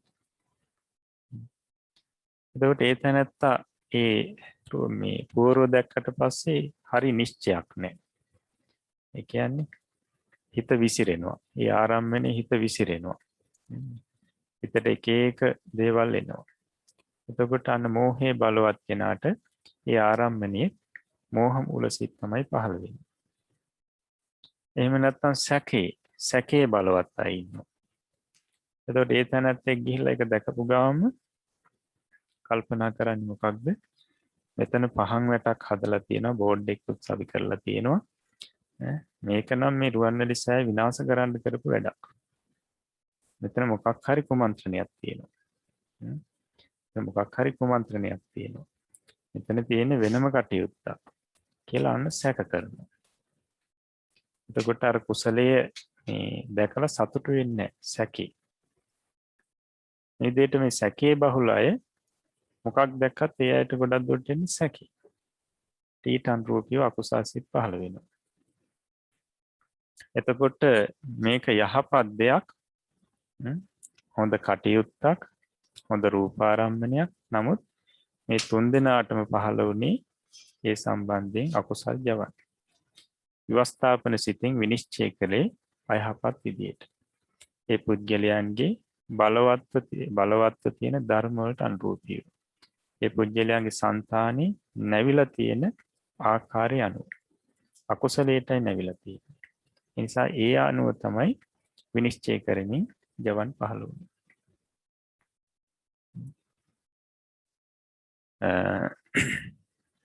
ඊට පස්සේ ශ්‍රද්ධාව හොඳට තියෙන නැත්නම් කුසල ආධ්‍යාශයේ තියෙන කෙනෙක් වෙනවා. ඉතින් අර පූර්ව දැක්කට පස්සේ පුදුම සතුටක්. අනේ මෙතන පහන් වැටක් හදලා තියෙනවනේ කොච්චර වටිනා දෙයක්ද. පහන් පත්තු කරන්න පුළුවන්, ආලෝක පූජාව කරන්න පුළුවන්. ඒ විදිහට හිතලා බොහොම සතුටටපත් වෙනවා. මොනතරම් වටිනා පින්කමක්ද මේ කරලා තියෙන්නේ කියලා සමහරවිට අර පූර්වටත් වඳිනවා. හිතනවා මේ මටත් මේ පින්කමට දායක වෙන්න තිබ්බනම් කොච්චර වටිනවද කියලා හිතලා අර පහන් වැටට ගිහිල්ලා පහනුත් පත්තු කරලා බොහොම ශ්‍රද්ධාවෙන් රුවන්වැලි සෑයත් වන්දනා කරලා එනවා. අන්න කුසල ආධ්‍යාශයේ තියෙන කෙනා, ශ්‍රද්ධාව තියෙන කෙනා හොඳට. ඒකට ඒ අරමුණේ වොත්තපනේ යහපත් ආකාරයට විනිශ්චය කරලා පැහැදුනා. ඒ නිසා කුසල් ජවන් පහළ වෙනවා. ඊට පස්සේ ප්‍රඥාවන්ත කෙනෙක්, ඒ වගේ කෙනෙක් ආවට පස්සෙත් ඒක හොඳට බලලා මේක හොඳ කටයුත්තක් කියලා ඒ ගැන සතුටු වෙනවා. ඒ සතුට වල අවසානයේදී කල්පනා කරනවා මේ පහන් වැටත් මේ පුවරුවක් ස්ථිරව තියෙන්නේ නැහැ. ඒවා ස්ථිරව තියෙන්නේ මේවා කාලයක් ගිහිලා විනාශ වෙනවා. අනිත්‍යයට ගොදුරුයි. එතකොට මේවලත් තියෙන්නේ මේ රූප ධර්ම. ඒවා මොහොතක් පාසා ඇති වෙලා නැති වෙලා යනවා. ඇතීම් නැතිීම් දෙකෙන් පෙළෙනවා. ඒ නිසා දුකයි. කිසියකගේ වසඟේ මේවා පවතින්නේ අනාත්මයි. මේ විදිහට කල්පනා කරනවා නම් බලන්න කුසල් ජවන් පහළ වෙනවා. තත්ත්ව පරිද්දෙන් ඒ අරමුණු දකින්න. ඒතර වොත්තපණෙන් යහපත් ආකාරයට විනිශ්චය කරනවා. ඒ අවස්ථාවේ වොත්තපණ යෝනිසෝ මනසිකාර ස්වරූපෙන් තියෙන කුසල් ජවන් පහළ වෙනවා. රහතන් වහන්සේට අකුසල් ජවන් නැහැනේ. උන්වහන්සේ පහදිනවා. නැත්තම් ඒ තත්ත්ව පරිද්දෙන් දකිනවා. එතකොට ක්‍රියාජවන් නැති වෙනවා. එතකොට කල්පනා කරලා බලන්න මෙන්න මේ විදිහට තමන් වඩාත් පුරුදු පුහුණු කරන්නේ කුසලයේ නම් ඒ කුමන අරමුණක වුණත් ජවන් කුසල් ජවන් පහල කරගන්න පුළුවන්. ඊට පස්සේ තමන් හුරු කරන්නේ නිරන්තරයෙන්ම අකුසලයේ නම් ධර්මයෙන් ඈත් වෙලා නම් වාසය කරන්නේ සෑම අරමුණකම අකුසල් ජවන් තමයි සුදුසු පරිදි පහළ වෙන්නේ. බොහෝ සෙයින් මේ විදිහමයි. යම් අවස්ථාවකදී සුළු වෙනසක් වෙන්න පුළුවන්. සංසාරේ හුරුව නිසා කුසලයට හිත නැඹුරු කරගත්ත කෙනාටත් මුලින් අකුසල් ජවන් පහළ වෙලා ඊට පස්සේ පසු චිත්ත වීතිවලදී කුසල් ජවන් දිගට පහළ වෙන්න පුළුවන්. ඒ විදිහේ වෙනස්කම් තියෙන්න පුළුවන්. නමුත් අර වොත්තපෙණින් කෙරෙන විනිශ්චයට බලපාන්නේ මෙන්න මේ තමන්ගේ ආධ්‍යාසයේ අදහස. තමන්ගේ సంతානේ වැඩිපුර නැඹුරු වෙලා තියෙන පැත්ත. තමන් නියම කරගෙන ඉන්න ස්වરૂපේ. මේවා තමයි බලපාන්නේ. ඒකට බලන්න බුදුරජාණන් වහන්සේ දේශනා කරනවා සතිපට්ඨාන සූත්‍රේ ගච්ඡන්තෝ වා ගච්ඡාමිති පජානාති තිතෝ වා තිතෝ මිති පජානාති මේ විදිහට සිහිය පුරුදු කරන්න. යනකොට යනවා. යන්නේ සත්‍ය පුජ්‍යලයක් නෙවෙයි. එතකොට මේ සිතක් පහළ වෙනවා ඊට අනුරූපීව චිත්ත කිරිය වායෝ ධාතුවක් ඇති වෙනවා. එයින් කෙරෙන පල්ලු කිරීම නිසායි මේ යවෙන්නේ. ඔය විදිහට මෙනෙහි කරන්න කියන. බලන්න අර මේ කුසල වැඩිපුර කුසලයට නැඹුරු කරලා කුසල ආධ්‍යාශය ඇති කිරීම තුළින් මේ ඇති කරන්න තමයි මේ දේශනා කරන්නේ. එතකොට సంతානි පහළ වෙන්නේ කුසල් ජවන්. නේද? ඒ වගේම අත්ථීමස්මින් කායේ පඨවි ධාතු ආපෝ ධාතු මේ විදිහට බලන්න කියනවා. මේ ශරීරයේ තියෙන පඨවි ධාතු ආපෝ ධාතු අන්න බලන්න මේ කුසල ආධ්‍යාශය දියුණු වෙන හැටි. නේද? ඊට පස්සේ මේ කයේ කෙස් කියලා කුණප කොටසක් තියෙනවා, ලොම් කියලා කුණප කොටසක් තියෙනවා. දැන් මේ විදිහට බලනකොට ඒ කුසලයට නැඹුරු වීම, කුසල ආධ්‍යාශය වැඩි දියුණු වෙනවා. කුසලයේ තුලම හිත පවතිනවා. එතකොට දැන් පඨවි ආපෝ තේජෝ ආදී විදිහට මේ මානසිකාරය හොඳට හුරු කරනකොට රූපාරම්මන දකිනකොට අන්න අර මානසිකාරය තමයි මතුවෙන්නේ. මේ මානසිකාරයේ බලයෙන් වොත්තපනේ යහපත් ආකාරයට විනිශ්චය කරනවා. ඒක කුසල් ජවන් නැති වෙනවා.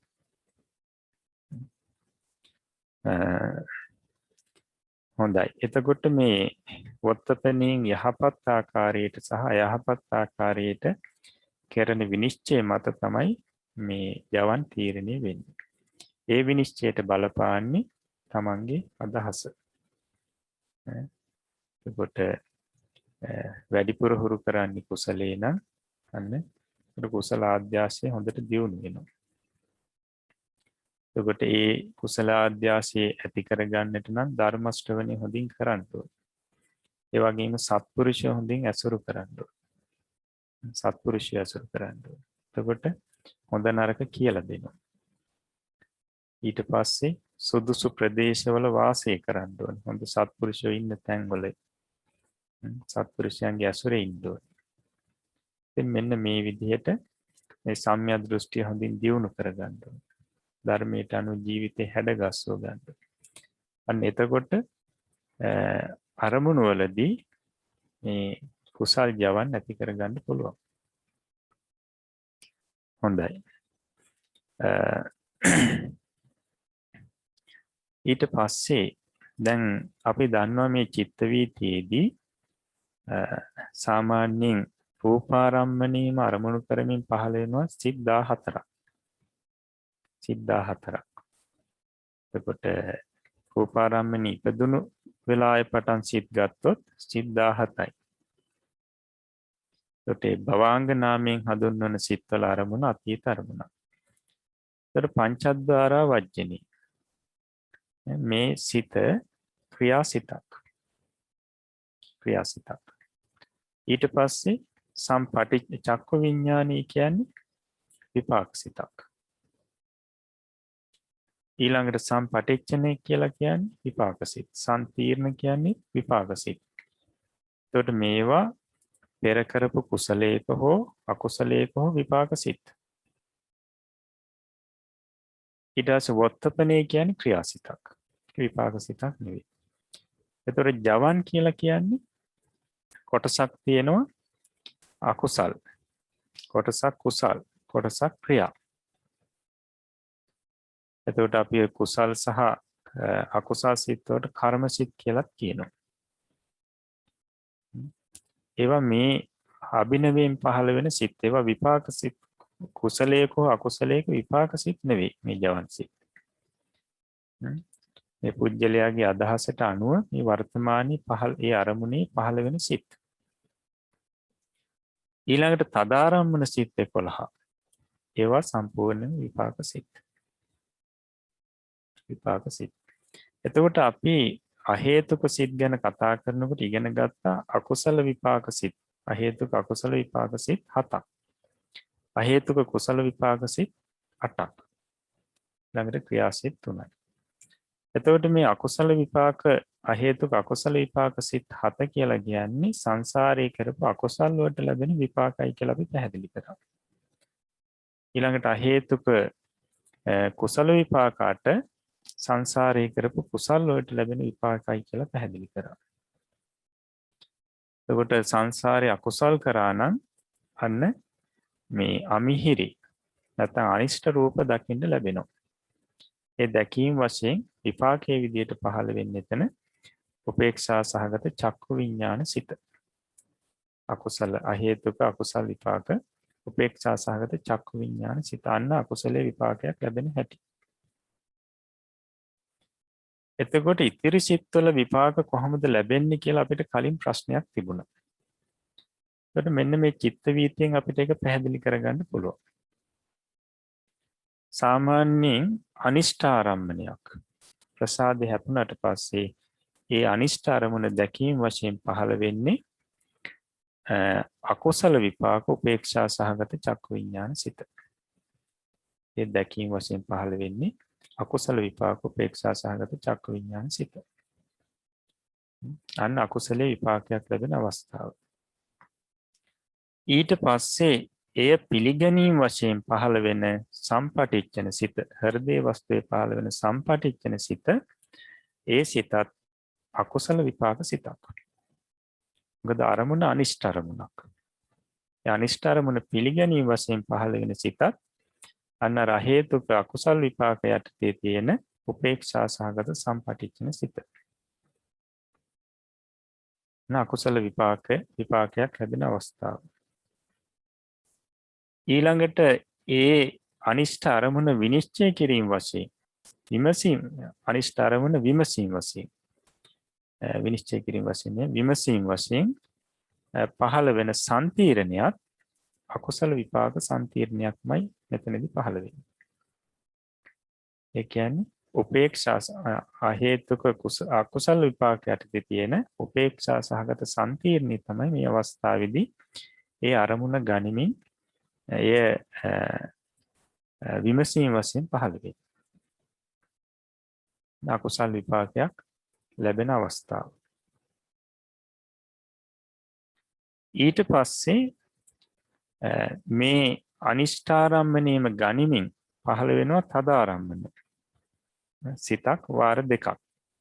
අන්න ඒ අවස්ථාවේදී පහළ වෙන්නේ අකුසල් විපාක සිතක් තමයි මේ තදාරම්මන විදියට. අනිෂ්ඨාරම්මණය ගනිමින් පහළ වෙන්නේ අකුසල් විපාක තදාරම්මණය. ඒ කියන්නේ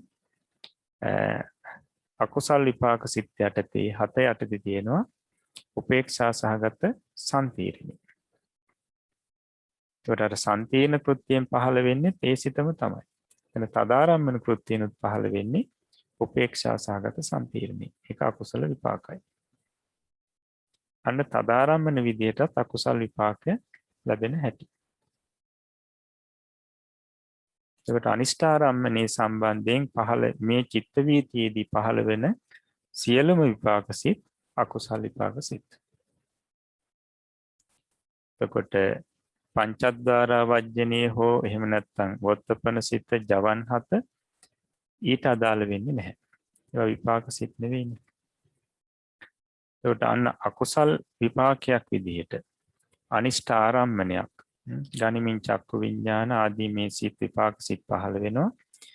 ඊට පස්සේ වොත්තපන සිතින් අයහපත් විදියට විනිශ්චය කරොත් අන්න අකුසල් ජවන් පහළ වෙනවා. අකුසල් ජවන් පහළ වෙනවා. එතකොට මේ විනිශ්චය කිරීම කියන එක අර පෙර සංසාරේ විපාකයක් නෙවෙයි. විපාකයක් විදියට කරන දෙයක් නෙවෙයි. ඒක අභිනවී වර්තමානයේ. තමන්ගේ ආද්‍යාශය අනුව සිද්ධ වෙන දෙයක්. ඒතර ඒ වෙලාවේදී අකුසලයට බරව නම් තමන්ගේ ජීවිතේ පවතින්නේ අන්න අයහපත් ආකාරයට නිශ්චය කරනකොට අකුසල් ජවන් නැති වෙනවා.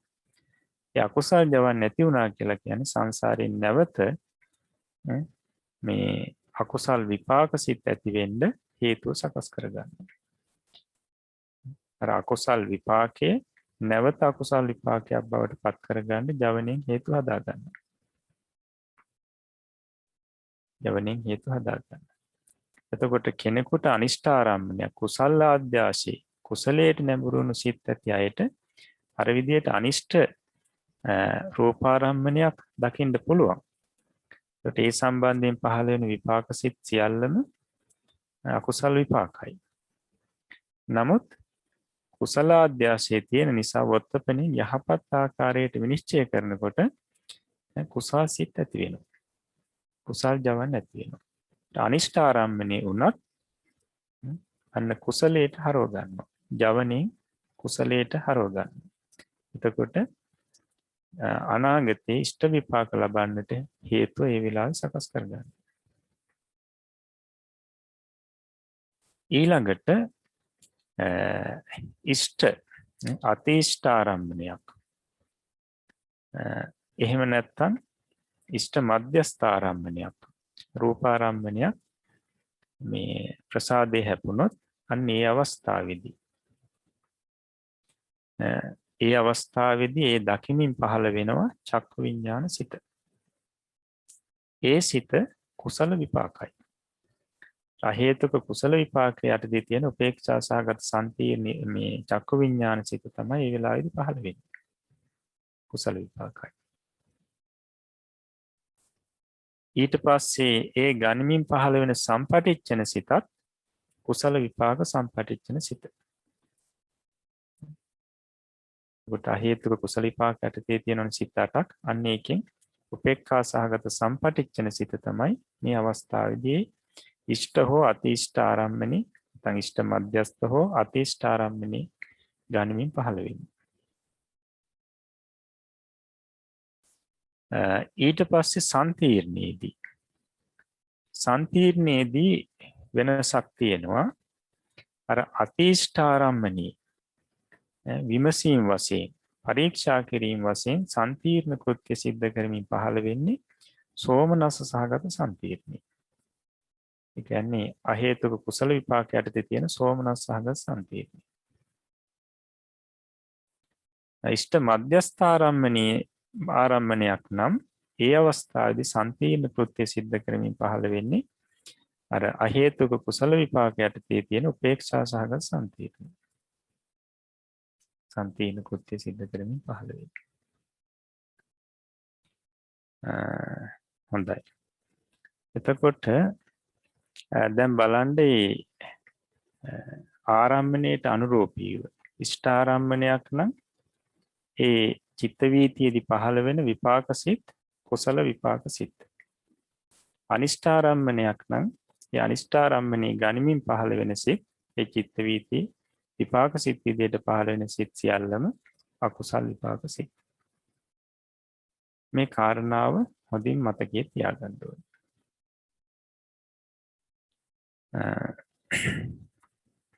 හොඳයි. එහෙමනම් අපි මෙන්න මේ පැහැදිලි කිරීමටත් අනුව මේ සිත්වල කෘත්‍යයටත් අනුව අපි අර පෙර දවසේදී අපි පෙන්නපේ රූප රාම පෙළ නැවතත් බලලා තව දුරටත් අපි ඒ තුලිනුත් පැහැදිලි කරගනිමු මේ කාරණාව. මුලින්ම තියෙන්නේ චිත්ත වීතියේදී භවාංග. බලන්න මේ අවස්ථාවේදී තාම මේ අර වර්තමාන රූපාරම්මණී මේ චක්සු ප්‍රසාදයේ හැපෙන රූපාරම්මණී තාම පහළ වෙලා නැහැ. නැත්නම් මේ වර්ණ රූප සමුදාය තාම පහළ වෙලා නැහැ. එතකොට මේ අවස්ථාවේදී පුජ්‍යලයාගේ సంతානෙ පහළ වෙනවා භවාංග සිත්. ඒකට මේ භවාංග සිත් වල අරමුණ මොකක්ද අපි එදාර පැහැදිලි කරපු හැටියට රුවන්වැලි සෑය. ප්‍රතිසන්ද සිතේම අරමුණ. ඊළඟටත් පහළ වෙනවා භවාංග සිතක්. ඒකට මේ භවාංග සිතේ අරමුණ රුවන්වැලි සෑය. එතකොට මෙන්න මේ අතීත භවාංග අවස්ථාව බලන්න. ඒකට මෙතන ඉඳලා තමයි අපිට මේ චිත්ත වීතියේ වටිනා කියන්නේ වැදගත් සිත්වල වැදගත් අවස්ථාව. මේ අතීත භවාංග අවස්ථාව කියලා කියන්නේ අර ඉදිරියේ තියෙන ගහේ අභිනව රූප කලාප පහළ වුණු අවස්ථාව. ඒකට අලුත් රූප පරම්පරාවක් පහළ වුණු අවස්ථාව. එතකොට මේ අවස්ථාව තමයි අර නිරූපණය කරන්නේ මේ ගහේ පාට වෙනස් කරලා. එතකොට මේ අවස්ථාවේදී సంతානි පහළ වෙනවා භවාංග සිතක්. නමුත් අර ඒ ඉදිරියේ තියෙන රූපාරම්මණී ගැටීම මේ භවාංග සිතේ මේ භවාංග සිතට ඒ ගැටීම ලැබෙන්නේ නැහැ. නැත්නම් ගැටීම නොලබා මේ භවාංග සිත නිරුද්ධ වෙනවා. එතකොට මේ භවාංග සිතේ තරමුණ මොකද්ද? රුවන්වැලි සෑය. ප්‍රතිසන්දි සිතේ අරමුණම තමයි. එතකොට ඊළඟට මෙන්න මේ අවස්ථාවේදී බලන්න දැන් රූපාරම්මණී පහළ වෙලා චිත්තක්ෂණයක ආයුෂ ගෙවිලා ඊළඟට ආයුෂ දෙවෙනි චිත්තක්ෂණයේ පවතින අවස්ථාව රූපාරම්මණී. මෙන්න මේ අවස්ථාවේ තමයි රූපාරම්මණී ద్వාරේ ගැටීමට ආරම්භ වෙන්නේ. ద్వාරේ ගැටීම ආරම්භ වෙන්නේ. ඒකට අර ඇහැ ළඟ නිකන් ඊතලයක් වගේ පෙන්වලා තියෙන්නේ ගැටීම ආරම්භ වුණු අවස්ථාව නිරූපණය කරන්න. එතකොට මේ අවස්ථාවේදී අර පහළ වෙන භවාංග සිත සෙලවෙන ආකාරයෙන් පහළ වෙනවා. ඒ නිසා භවාංග චලනය. ඒ සිතේ අරමුණක් මොකද්ද? රුවන්වැලි සෑය. හොඳයි ඊළඟට භවාංග උපච්ඡේදේ. එතකොට මේ භවාංග උපච්ඡේද කියන අවස්ථාව අර රූපාරම්මණී ద్వාරේ ගැටීම නිසා ඒ භවාංග සිත කලින් සෙලවුණා. මේ අවස්ථාවේදී සෙලවෙන ආකාරයෙන් පහළ වෙලා භවාංග පරම්පරාව අවසන් වෙනවා. ඒතර භවාංග පරම්පරාව අවසන් වෙනවා. ඒතර දැන් මේ අවස්ථාවෙත් අර ඉදිරියේ තියෙන මේ රූපාරම්මණී ద్వාරේ හැපෙනවා. නමුත් අපි අර හැපෙන අවස්ථාව හැපෙන්න පටන් ගන්න අවස්ථාව දක්වන්නයි අර ඊතලයේ වගේ ඇහැ ළඟ දැක්වේ. දැන් ඊතලයේ නැහැ. නමුත් මේ අවස්ථාවේදී ඒ අරමුණ ద్వාරේ ගැටෙනවා. අරමුණ නිරුද්ධ වෙනකම් ద్వාරේ ගැටෙමින් පවතිනවා. ඒක මතකයේ තියාගන්න ඕනේ. හොඳයි මේ භවාංග උපච්ඡේදයේ අරමුණක් රුවන්වැලි සෑය. ඊට පස්සේ පංචද්වාරා වජ්ජනේ පහළ වෙනවා හදවතේ හෘදේ වස්තුවේ. එතකොට අර රූපාරම්මණී ద్వාරේ ගැටුණු රූපාරම්මණේ මෙනෙහි කරමින් නැත්නම් එය ආවර්ජනා කරමින් පරීක්ෂා කරමින් මේ සිත පහළ වෙනවා. පංචද්වාරා වජ්ජන සිත. ඒ පහළ වීම නිසාම වෙන්නේ අර ඊට පසුව පහළ වෙන සිත් පරම්පරාව ద్వාරේ ගැටුණු අරමුණට යොමු වෙනවා. නැඹුරු වෙනවා. නැවෙනවා. ඒකට පංචද්වාරා වජ්ජනේ ඒ කෘත්‍ය સિદ્ધ කරමින් ඔන්න අර ඉදිරියේ තියෙන මේ ద్వාරේ හැපුණු ඒ රූපාරම්මණය අරමුණු කරමින් පහළ වෙලා නිරුද්ධ වෙනවා. බලන්න එතකොට මේ රූපාරම්මණය අරමුණු කරන පළවෙනි සිත මේ වීතිය පංචද්වාරා වජ්ජන සිත මේක පහළ වෙන්නේ හදවතේ. ඊළඟට ඒක නිරුද්ධ වුණාට පස්සේ ඊළඟ සිත ඇහි පහළ වෙන්නේ. අපි කියන්නේ චක්ක ප්‍රසාදේ. චක්ෂුද්්වාරයේ තමයි පහළ වෙන්නේ. අන්නර ගැටුණු රූපාරම්මණී දකිමි. දකිමින් පහළ වෙනවා. දැන් මේ වෙලාව වෙනකොට බලන්න රූපාරම්මණී ආයුෂය චිත්තක්ෂණ 4ක ආයුෂයක් ගෙවිලා. රූපාරම්මණී දැන් තියෙන්නේ 5 වෙනි චිත්තක්ෂණ අවස්ථාවේ තමයි ආයුෂය තියෙන්නේ. ආයුෂය තියෙන්නේ 5 වෙනි චිත්තක්ෂණ අවස්ථාවේදී. අන්නේ 5 වෙනි චිත්තක්ෂණ අවස්ථාවේ ආයුෂයේ පවතින රූපාරම්මණය තමයි දැන් මේ චක්කු විඤ්ඤාණයෙන් දැකගන්නේ. චක්කු විඤ්ඤාණي එය දැක ගන්නවා. දැන් පංචද්වාරා වජ්ජන සිතින් හරියට රූපාරම්මණය දැකගත්තේ නැහැ. දැක්කේ නැහැ. කුමක්ද කියලා පරීක්ෂා කරමින් පහළ වුණා. නමුත් මේ චක්කු විඤ්ඤාණ සිත චක්කු ප්‍රසාදේ පහළ වීම රූපාරම්මණය දැක ගන්නවා. එතකොට ඒ සිතේ අරමුණ බලන්න රූපාරම්මණය. ඊට පස්සේ ඒ සිත නිරුද්ධ වුණාට පස්සේ ඊළඟ සිත පහළ වෙන්නේ බලන්න හෘදේ වස්තුවේ. සම්පටිච්ඡන සිත. එතකොට මේ සම්පටිච්ඡන සිතින් කෙරෙන්නේ අන්නර චක්කු විඤ්ඤාණ සිතින් රූපාරම්මණය දැකගත් නියම් ආකාරයකට අන්න ඒ දැකගත් ආකාරයට මේ අරමුණ මේ සිතින් ගනිමින් පහළ වෙනවා. හරියට හදවතට අර අරමුණ ඇහෙන් දැකපු අරමුණ හදවතට ගන්නවා වගේ ඒ අරමුණ ගනිමින් සම්පටිච්ඡන සිත හදවතේ හෘදේ වස්තුවේ පහළ වෙනවා. හරියට අර ඇහෙන් දැකපු රූපාරම්මණය අර මේ හදවතට ගෙනාවා වගේ. මේ සිත පහළ වෙනවා. එතකොට ඒ සිතේ අරමුණත් ගහ. හොඳයි. ඊට බලන්න ඒක විපාක සිතක්. ඊළඟට අන්නර සම්පටිච්ඡනින් ගත්තු පිළිගත්තු අරමුණම සන්තීර්ණ සිතින් අරගෙන ගනිමින් එය විමසීම් වශයෙන් කුමක්ද මේක? කැලෙන්ද සුදුස්සද්ද ගැටෙන්ද සුදුස්සද්ද දෙට විමසමින් සන්තීර්ණ සිත පහළ වෙනවා. ඒ සිතේ අරමුණත් අර චක්කු විඤ්ඤාණයෙන් දැකපු අරමුණමයි. හොඳයි. ඒ නිරුද්ධ වුණාට පස්සේ අන්න හරියට නිශ්චය කරමින් ඒ අරමුණ විනිශ්චය කරමින් මේක කොමකට සුදුස්සක්ද කියලා විනිශ්චය කරමින් වත්තපන සිත හදවතේ පහළ වෙනවා. එතකොට මේ සිත ක්‍රියාසිතක්. මේකේ අරමුණ අර චක්කු විඤ්ඤාණ සිතෙන් දැකපු අරමුණමයි. ඊළඟට ඒ සිත නිරුද්ධ වුණාට පස්සේ ඒ විනිශ්චය කරපු ආකාරයෙන් ඇලිය යුත්තක් කියලා විනිශ්චය කරා නම් අන්න අර ලෝභ මූල සිත් වලින් එකක් ජවන් කෘත්‍යයෙන් පහළ වෙනවා. ඒතර බලන්න ඒ සිත්වල අරමුණ අර චක්කු විඤ්ඤාණයෙන් ගත්තු රූපාරම්මණය. අරමුණ හොඳින් ගනිමින් මේක ජවන් සිතක් හත් වාරයක් පහළ වෙනවා. ඒතර පළවෙනි ජවනේ දුර්වලයි, දෙවෙනි ජවනේ ඊට වඩා බලවත්, තුන්වෙනි ජවනේ ඊට වඩා බලවත්, හතරවෙනි ජවනේ බොහොම බලවත්, පස්වෙනි ජවනේ හතරට වඩා දුර්වලයි, හයවෙනි ජවනේ ඊට වඩා දුර්වලයි, හත්වෙනි ජවනේ ඊටත් වඩා දුර්වලයි. එතකොට අපිට මේ ජවන් වල විපාක ලැබෙන ආකාරය ඉදිරියේ ඉගෙන ගන්න පුළුවන්. දුර්වලම ජවනේ විපාක කලින් ලැබෙනවා. ඊළඟ දුර්වල ජවනේ විපාක ඊට පස්සේ. බලවත් ජවන් වල විපාක ඊටත් පසුව.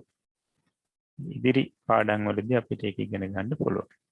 එතකොට හත්වෙනි ජවනියත් නිරුද්ධ වුණාට පස්සේ තාමර රූපාරම්මණය ප්‍රසාදේ හැපෙමින් පවතිනවා.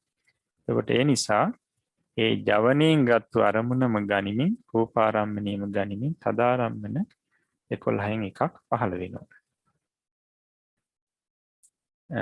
ඒ රූපාරම්මණයම අරමුණු කරමින් ඊට පස්සේ ඒ නිරුද්ධ වුණාට පස්සේ ඒ සිතම තදාරම්මන කෘත්‍යයෙන් දෙවනි වතාවෙත් පහළ වෙනවා. එතකොට ඒ සිතේ අරමුණත් අර ජවණයෙන් ගත්තු ඒ රූපාරම්මණයමයි ගහමයි. එතකොට ඒ තදාරම්මණයේ දෙවෙනි තදාරම්මණය නිරුද්ධ වෙනවත් එක්කම බලන්න රූපාරම්මණීය ආයුෂත් අවසන්. රූපාරම්මණීය ආයුෂත් අවසන් වෙනවා. එතකොට ඒක තමයි අර ගහේ පාට වෙනස් කරමින් නිරූපණය කරන්නේ. ඊළඟට පහළ වෙන්නේ නැවත භවාංග සිත්. රූපාරම්මණීය ආයුෂත් ඉවරයි, ద్వාරී ගැටීමත් අවසන්. ඊළඟට නැවත භවාංග සිත් පහළ වෙනවා. ඒ සිත් වල අරමුණ රුවන්වැලි සෑය. මේ විදිහට අපිට භවාංග කීපයක් දක්වන්න පුළුවන්. අපි මේ රූප රාම්පලයේදී භවාංග 3ක් තමයි දක්වලා තියෙන්නේ. නැවත චිත්ත වීතියක් ඇති වෙන තෙක් භවාංග 15 වෙනවා. හොඳයි.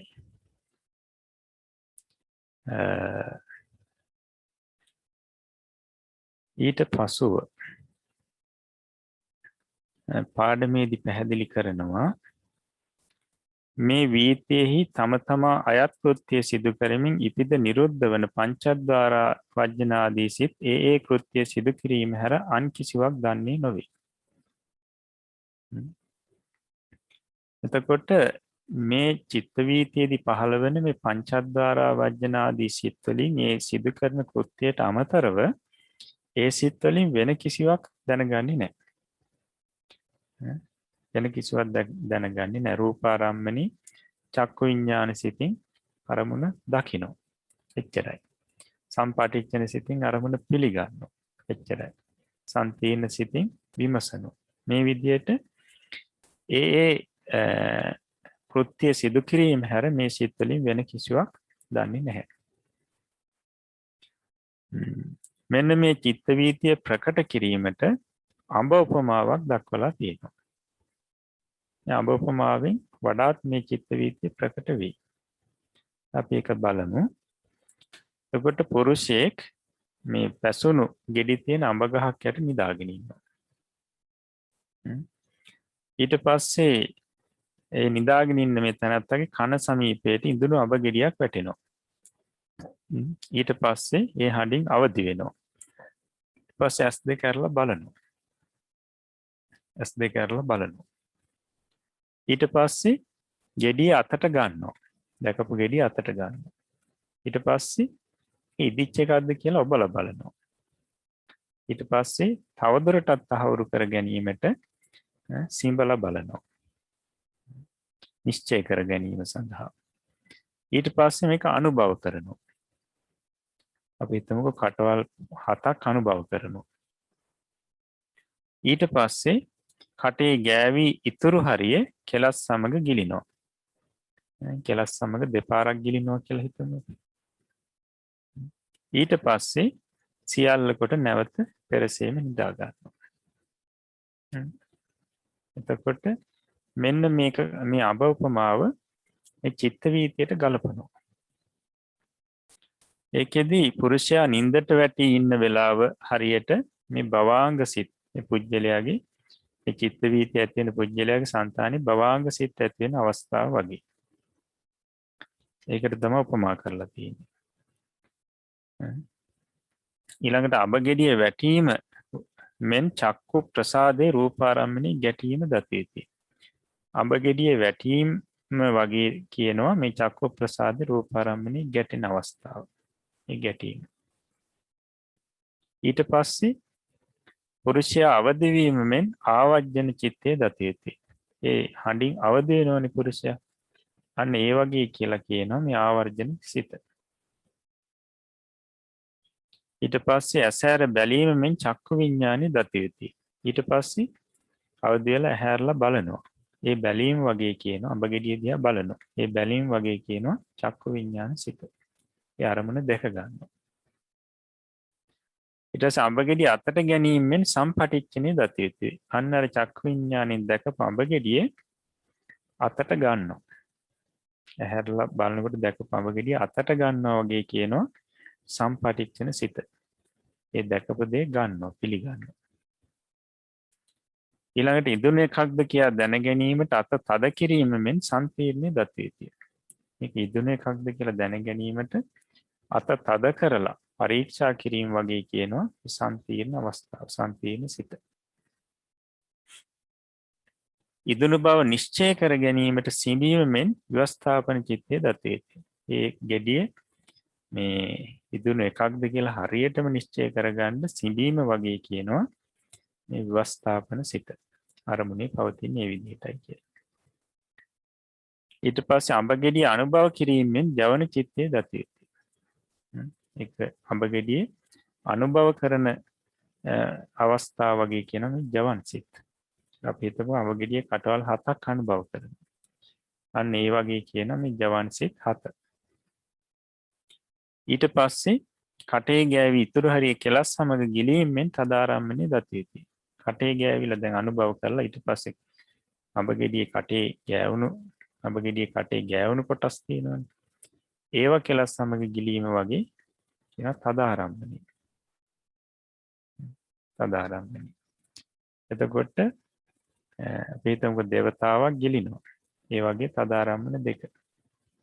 නැවත නිදා ගැනීමෙන් නැවත භවංග ඇතිවීම දත යුතුයි කියලා කියනවා. නැවත පුරුෂයා ඒ අනුභව කළ නිදා ගන්න. ඒ වගේ කියන භවංග ඇතිවීම. ප්‍රබාණ්ඩ මේකේ අඹ ගෙඩියේ හරියටම රසය අනුභව කරන්නේ අනුභව කිරීම අවස්ථාවට මේ ගලපන්නේ මේ ජවන් අවස්ථාව. නම් අරමුණු රසය හොඳට ගන්නේ ජවන් අවස්ථාවේ. හොඳයි.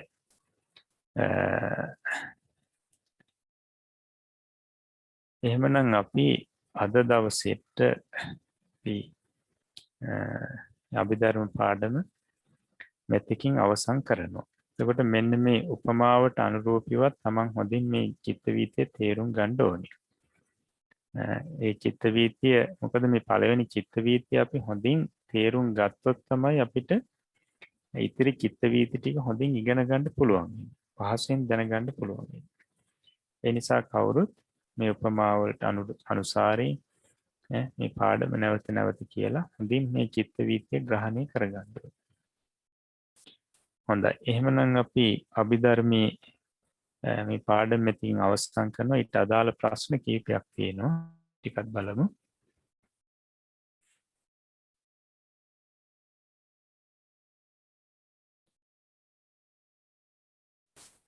පළවෙනි එක චක්ෂුද්්වාරික අතිමහන්තාරම්මන වීතියන මුල් භවාංග සිත් අතීත භවාංග භවාංග චලන භවාංග උපච්ඡේද යනුවෙන් හඳුන්වා ඇත්තේ කුමක් නිසාද?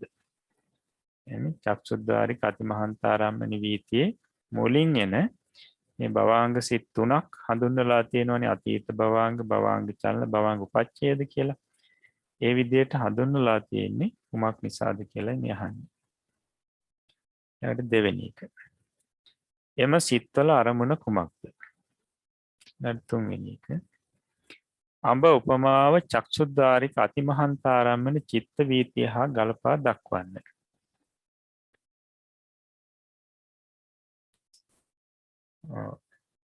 ඊළඟට මේ ප්‍රශ්න අපිට අදාළ වෙන්නේ නැහැ පාඩමට. අර මුලින් කියපු ප්‍රශ්න 3ට පිළිතුරු ලියන්න.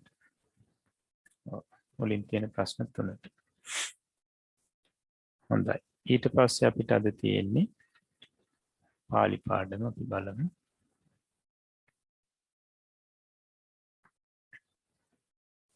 එදා අපි දුන්න නත්තු ශබ්දයේ විදිහට වර්ණ ගන්න ශබ්ද කීපයක් එළියප ටික තමයි ළඟට ගන්න.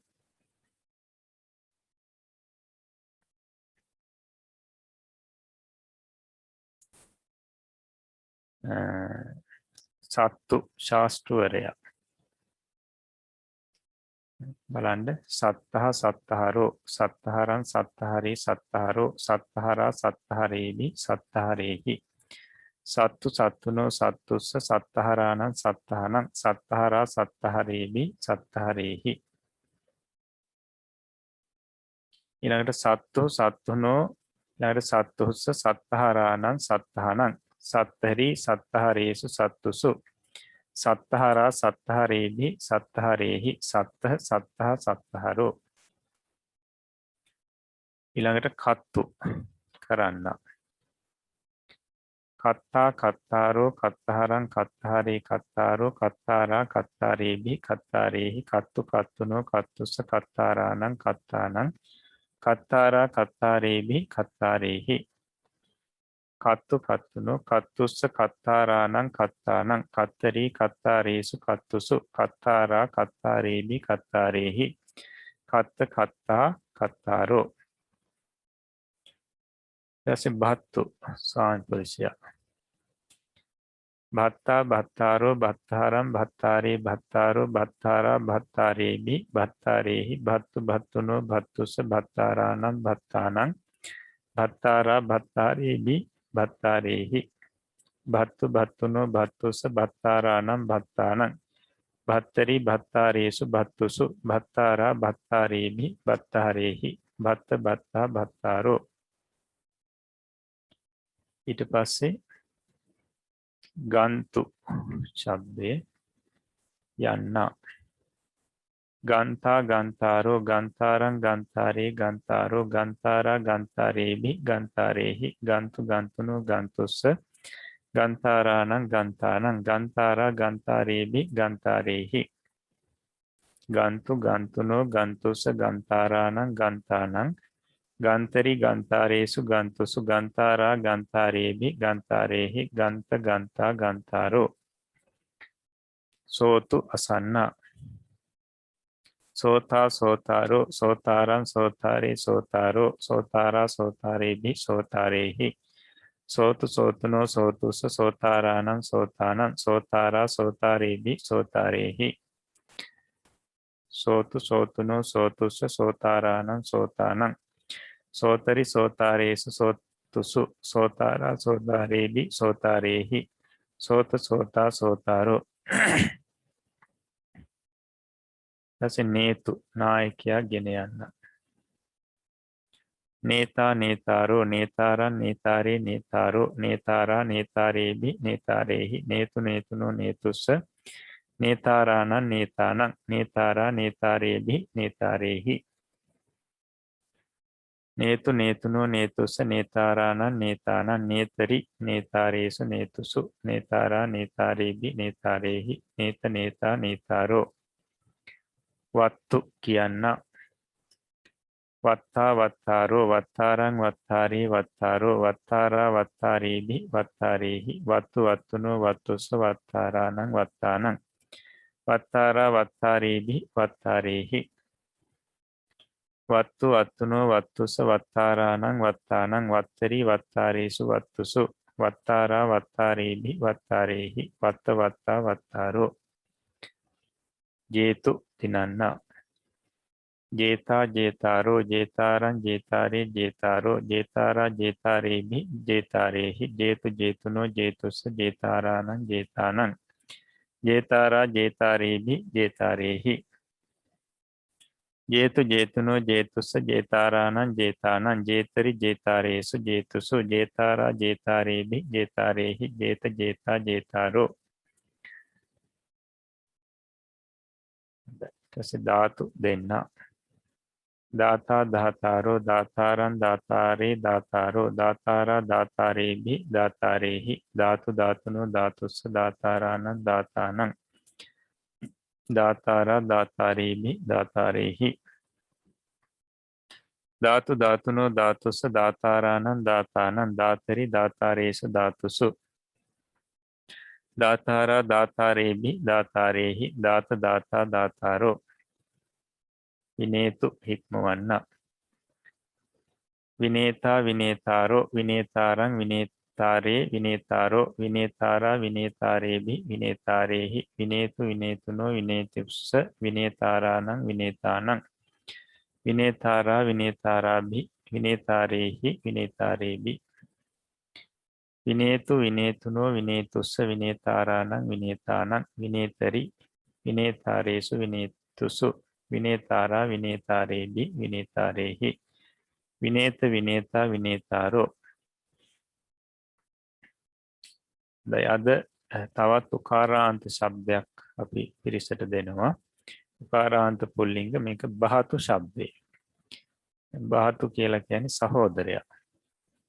එතකොට මේ නත්තු ශබ්දයට ටිකක් වෙනස් විදිහටයි මේ ශබ්දේ වර්ණගන්නේ. මේකත් උකාරාන්ත ශබ්දයක්. නමුත් නත්තු ශබ්දයට වඩා ටිකක් වෙනස් වර්ණගෙන නිසා මේක වෙනම දක්වනවා. අන්න බාතු ශබ්දේ වර්ණගන්නේ භාතා භාතරෝ ඔය විදිහට. ඊට පස්සේ භාතරම් භාතරේ භාතරෝ සහෝදරයා සහෝදරයෝ සහෝදරයා සහෝදරයන් භාතරා භාතරේහි භාතරේහි සහෝදරයා විසින් සහෝදරයන් විසින් භාතු භාතුනෝ භාතුස්ස භාතරානං භාතානම් භාතුනං භාතරා භාතරේහි භාතරේහි ඊට පස්සේ බහතු බහතුනෝ බහතුස්ස බහතරානම් බහතානම් බහතුනං බහතරි බහතරේසු බහතුසු බහතරා බහතරේබි බහතරේහි බහත බහතා බහතරෝ. හොඳයි. මෙන්න මේ ශබ්දයේ විදිහට වර්ණගෙන ශබ්දයක් තමයි පිතු ශබ්දේ. පියා කියන අර්ථය දෙන ශබ්දේ. මේ ශබ්දයත් බහතු ශබ්දයේ විදිහට වර්ණම් වන්න ඕනේ. මේ වර්ණම් වල ඊට පස්සේ තියෙනවා අභ්‍යාසයේ සිංහලයට නගන්න පාලි වාක්‍ය. පාලි වාක්‍ය ටික සිංහලයට නගන්න ඕනි. එක සුවේ මයං අම්හාකං නේතාරේහි සහ විහාරං ගන්ත්වා සත්තහාරං වන්දිස්සාම. එතන සහ කියන එක අර්ථය සමග කියන එක. සද්දින් කියන පදයට සමාන පදයක් තමයි සහ කියන්නේ. ඊළඟට දෙක. මයිහම් බහතරෝ තේසං මිත්තේහි සහ වනං ගන්ත්වා පක්ඛිහි මාරිස්සන්ති. 3. බුද්ධෝ භගවා අම්හාකං නේතා භවති සත්තහාච භවති. 4. මයිහම් පිතා මයිහම් විනේතා භවති. 5. ගාමං ගන්තා තරුසු කේතවෝ පස්සිස්සති.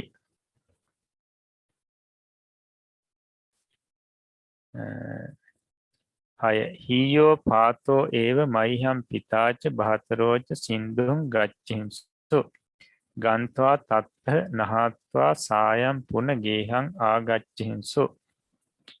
7. සුසවෝ කටච්චුනා භත්තං ආහරින්සු. 8. භත්තං දාතා මයිහංච මයිහම් බහතරානංච මිත්තානංච භත්තං අදාසි.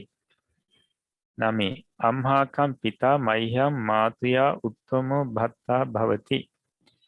10. ධම්මං සෝතාරෝ සදා සංසාරං ජේතාරෝ භවිස්සන්ති. 11. ධම්මං වත්තාරෝ අඤ්ඤේසං අමතං දහතාරෝ භවිස්සන්ති ඉති බුද්ධෝ භගවා අභාසි. 12. ධම්මං සෝතාරෝ භික්ඛූණං සම්තිකං ආගච්ඡිස්සන්ති. 13. සේතුං කත්තා ගාමම් හා වේලවෝ ආහරි. 14. භික්ඛෝ සදා සෝතාරාණං ධම්මං දේශේතුං ඉච්ඡන්ති. 15. හීයෝ මයිහම් බහතා භික්ඛෝ හීයෝ මයිහම් බහතා භික්ඛෝ අම්හාකම් පිතුනෝ සත්තුස්ස ධම්මං දේශේසි. එතකොට මේ වාක්‍යවල තියෙන අමුතු වචන අඤ්ඤේසං කියන්නේ අන්‍යයන්ට, අමතං කියන්නේ නිවන, උත්තමෝ කියන්නේ උතුම්, මාතුයා කියන්නේ මවට කියලා අර්ථය කියන්නත් පුළුවන්, මවගේ කියලා කියන්නත් පුළුවන්. ඒ වාක්‍යයට සුදුසු අර්ථයක් යොදා ගන්න ඕනේ. හොඳයි, මේ ටිකත් සිංහලයට පරිවර්තනය කරන්න අපි ඊළඟ දවසේ බලමු පිළිතුරු. හොඳයි, අද දවසේදී අපි පාලි පාඩමත් මෙතකින් අවසන් කරනවා. අද දවසේදී අපි අභිධර්මී සාකච්ඡා කිරීම තුළින්, පාලි සාකච්ඡා කිරීම තුළින්, ඉගෙන ගැනීම තුළින් සංතානි කුසල් සිතුවිලි ජනිත කරගන්න යෙදුණා. ඒ කුසල් සිතුවිලි වල ආනිසංස වශයෙන් හැම දිනාටම නිදුක් නිරෝගී දිගාසිරි සැලසේවා. සම්‍යක් ප්‍රාර්ථනා මුදුන්පත් වේවා. තව තවත් මේ ධර්මයේ දැන කියා ගන්න, ඉගෙන ගන්නට ශක්තිය, ධෛර්යය, වාසනාව, වීර්යය සැලසේවා. ඒ වගේම විවේක පසුබිම, විවේක පරිසර සැකසේවා. සත්පුරුෂ කල්යාණ මිත්‍රයන්ගේ දිව්‍යතා මණ්ඩලේ උදව් උපකාර දේව ආරක්ෂාව නිරන්තරයෙන් සැලසේවා. හැම දිනාටම ප්‍රාර්ථනා පරිදිතුම් බෝධිඥානයකින් නිවනින් සැනසෙන්නට මේ උතුම් පුණ්‍ය ශක්තිය ඒකාන්තයෙන්ම හේතුපනිෂ්ඨේ වේවා කියලා ආශිර්වාද කරනවා. ඒ වගේම මේ ධර්මයන් අපිට කියා දුන්න ගුරුතුමන් වහන්සේලාටත්, හදා වඩා පෝෂණය කරපු දෙමාපියන්ටත්, ශාසනික මව්වරු පියවරු සහෝදර සහෝදරියන්ටත්, ඒ වගේම බුද්ධ ශාසනය වෙනුවෙන් කාලය ධනය ශ්‍රමය කැප කළ මේ වෙනකොට ගිලන් බවින් පසු වන හැම දිනාටමත් මේ වැඩසටහන වෙනුවෙන් නන්නාකාරයෙන් වෙහෙස මහන්සි වෙන මේ කැලුම් මහත්මයා ප්‍රධාන හැම දිනාටමත් මේ පින් ජීවිතයට ආශිර්වාදයක් වේවා. නිදුක් නිරෝගී දිගාසිරි සැලසේවා. සම්‍යක් ප්‍රාර්ථනා මුදුන්පත් වේවා. කෙලවර නිවනින් සැනසෙන්නටම මේ පින් ඒකාන්තයෙන් හේතුපනිෂ්ඨ වේවා කියලා අපි ආශිර්වාද ප්‍රාර්ථනා කරනවා. ඒ වගේම ශාසනාරක්ෂක ලෝකපාලක ආත්මාරක්ෂක කල්පේශාක්‍ය මහේශාක්‍ය දිව්‍යතා මණ්ඩලයටත් මේ පින් දැනේවා පෙනේවා පින් අනුමෝදන් වෙත්වා දෙවියෝ සැපෙන් සැපයට පත් වෙත්වා කෙලවර උතුම් නිවනින් සැනසෙත්වා කියලා අපි දිව්‍යතා මණ්ඩලයටත් පුණ්‍යානුමෝදනා කරමු. මිය පරලෝක ගොස් පින් බලාපොරොත්තුෙන් පසුවන හැම දිනාටම මේ පින් දැනේවා පෙනේවා මේ පින් අනුමෝදන් වෙත්වා.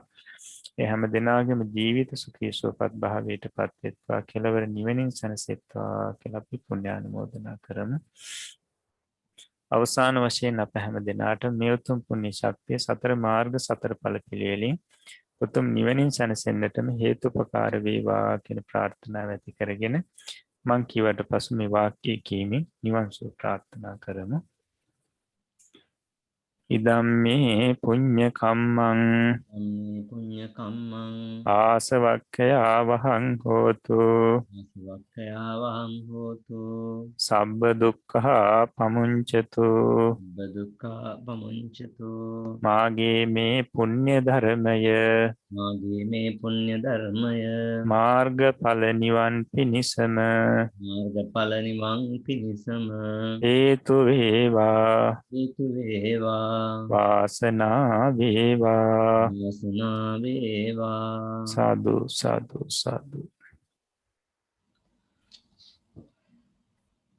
තුන්ලොවක් සනසා වදාළ ශාන්තිනායක අමාමෑණී සම්්‍යක් සම්මා සම්බුදු දස බලධාරී සර්වඥ රාජෝත්තමයන් වහන්සේගේ මේ මහා කාරුණික සම්මා සම්බුදු ශාසනය පීඨාධාර කර ගනිමින් මේ ඝෝර කටුක සංසාර සාගරයෙන් එතර වන්නට පාරමී පූර්ණය කර ගනිමින් ගුණ පුරා ගනිමින් ධර්මඥාන දියුණු කර ගනිමින් පැමිණි මේ සත්පුරුෂ ප්‍රජාව වෙත ලෞතර බුදුරජාණන් වහන්සේ විසින් දේශනා කරන්නට යෙදුණු ඒ නිවන් මඟ පසක් කර ගැනීමට අත්‍යන්තයෙන් අවශ්‍ය වන්නා වූ ඒ සාමුක්කාංශික දේශනාව වන චතුරාර්ය සත්‍ය දේශනාව තේරුම් ගැනීමට වටහා ගැනීමට ඒකාන්තයෙන් අවශ්‍ය වන්නා වූ මේ පරමාර්ථ ධර්ම පිළිබඳ විග්‍රහය වන අභිධර්ම දේශනාව ඉගෙන කියා ගන්නට මේ අපිට ලැබුණු අවස්ථාව ඒකාන්තයෙන්ම අතීත සංසාරගත කුසලයක විපාකයක්මයි කියලාමයි අපට හැඟෙන්නේ.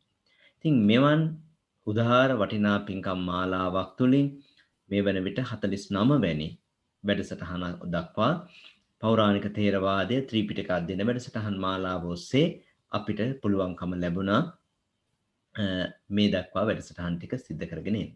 අද දවසේදීත් සුපුරුදු පරිදි මේ වැඩසටහනේ මීළඟ අධ්‍යය සුපුරුදු විදිහට අපි නිල වශයෙන් මේ වැඩසටහන අවසන් කරන නමුත් මින් අනතුරුව සජීවී වැඩසටහනට සහ සම්බන්ධ වී සිටින ඔබට ඔබේ තිබෙන ගැටලු ඉදිරිපත් කරන්නට අවස්ථාව තිබෙනවා.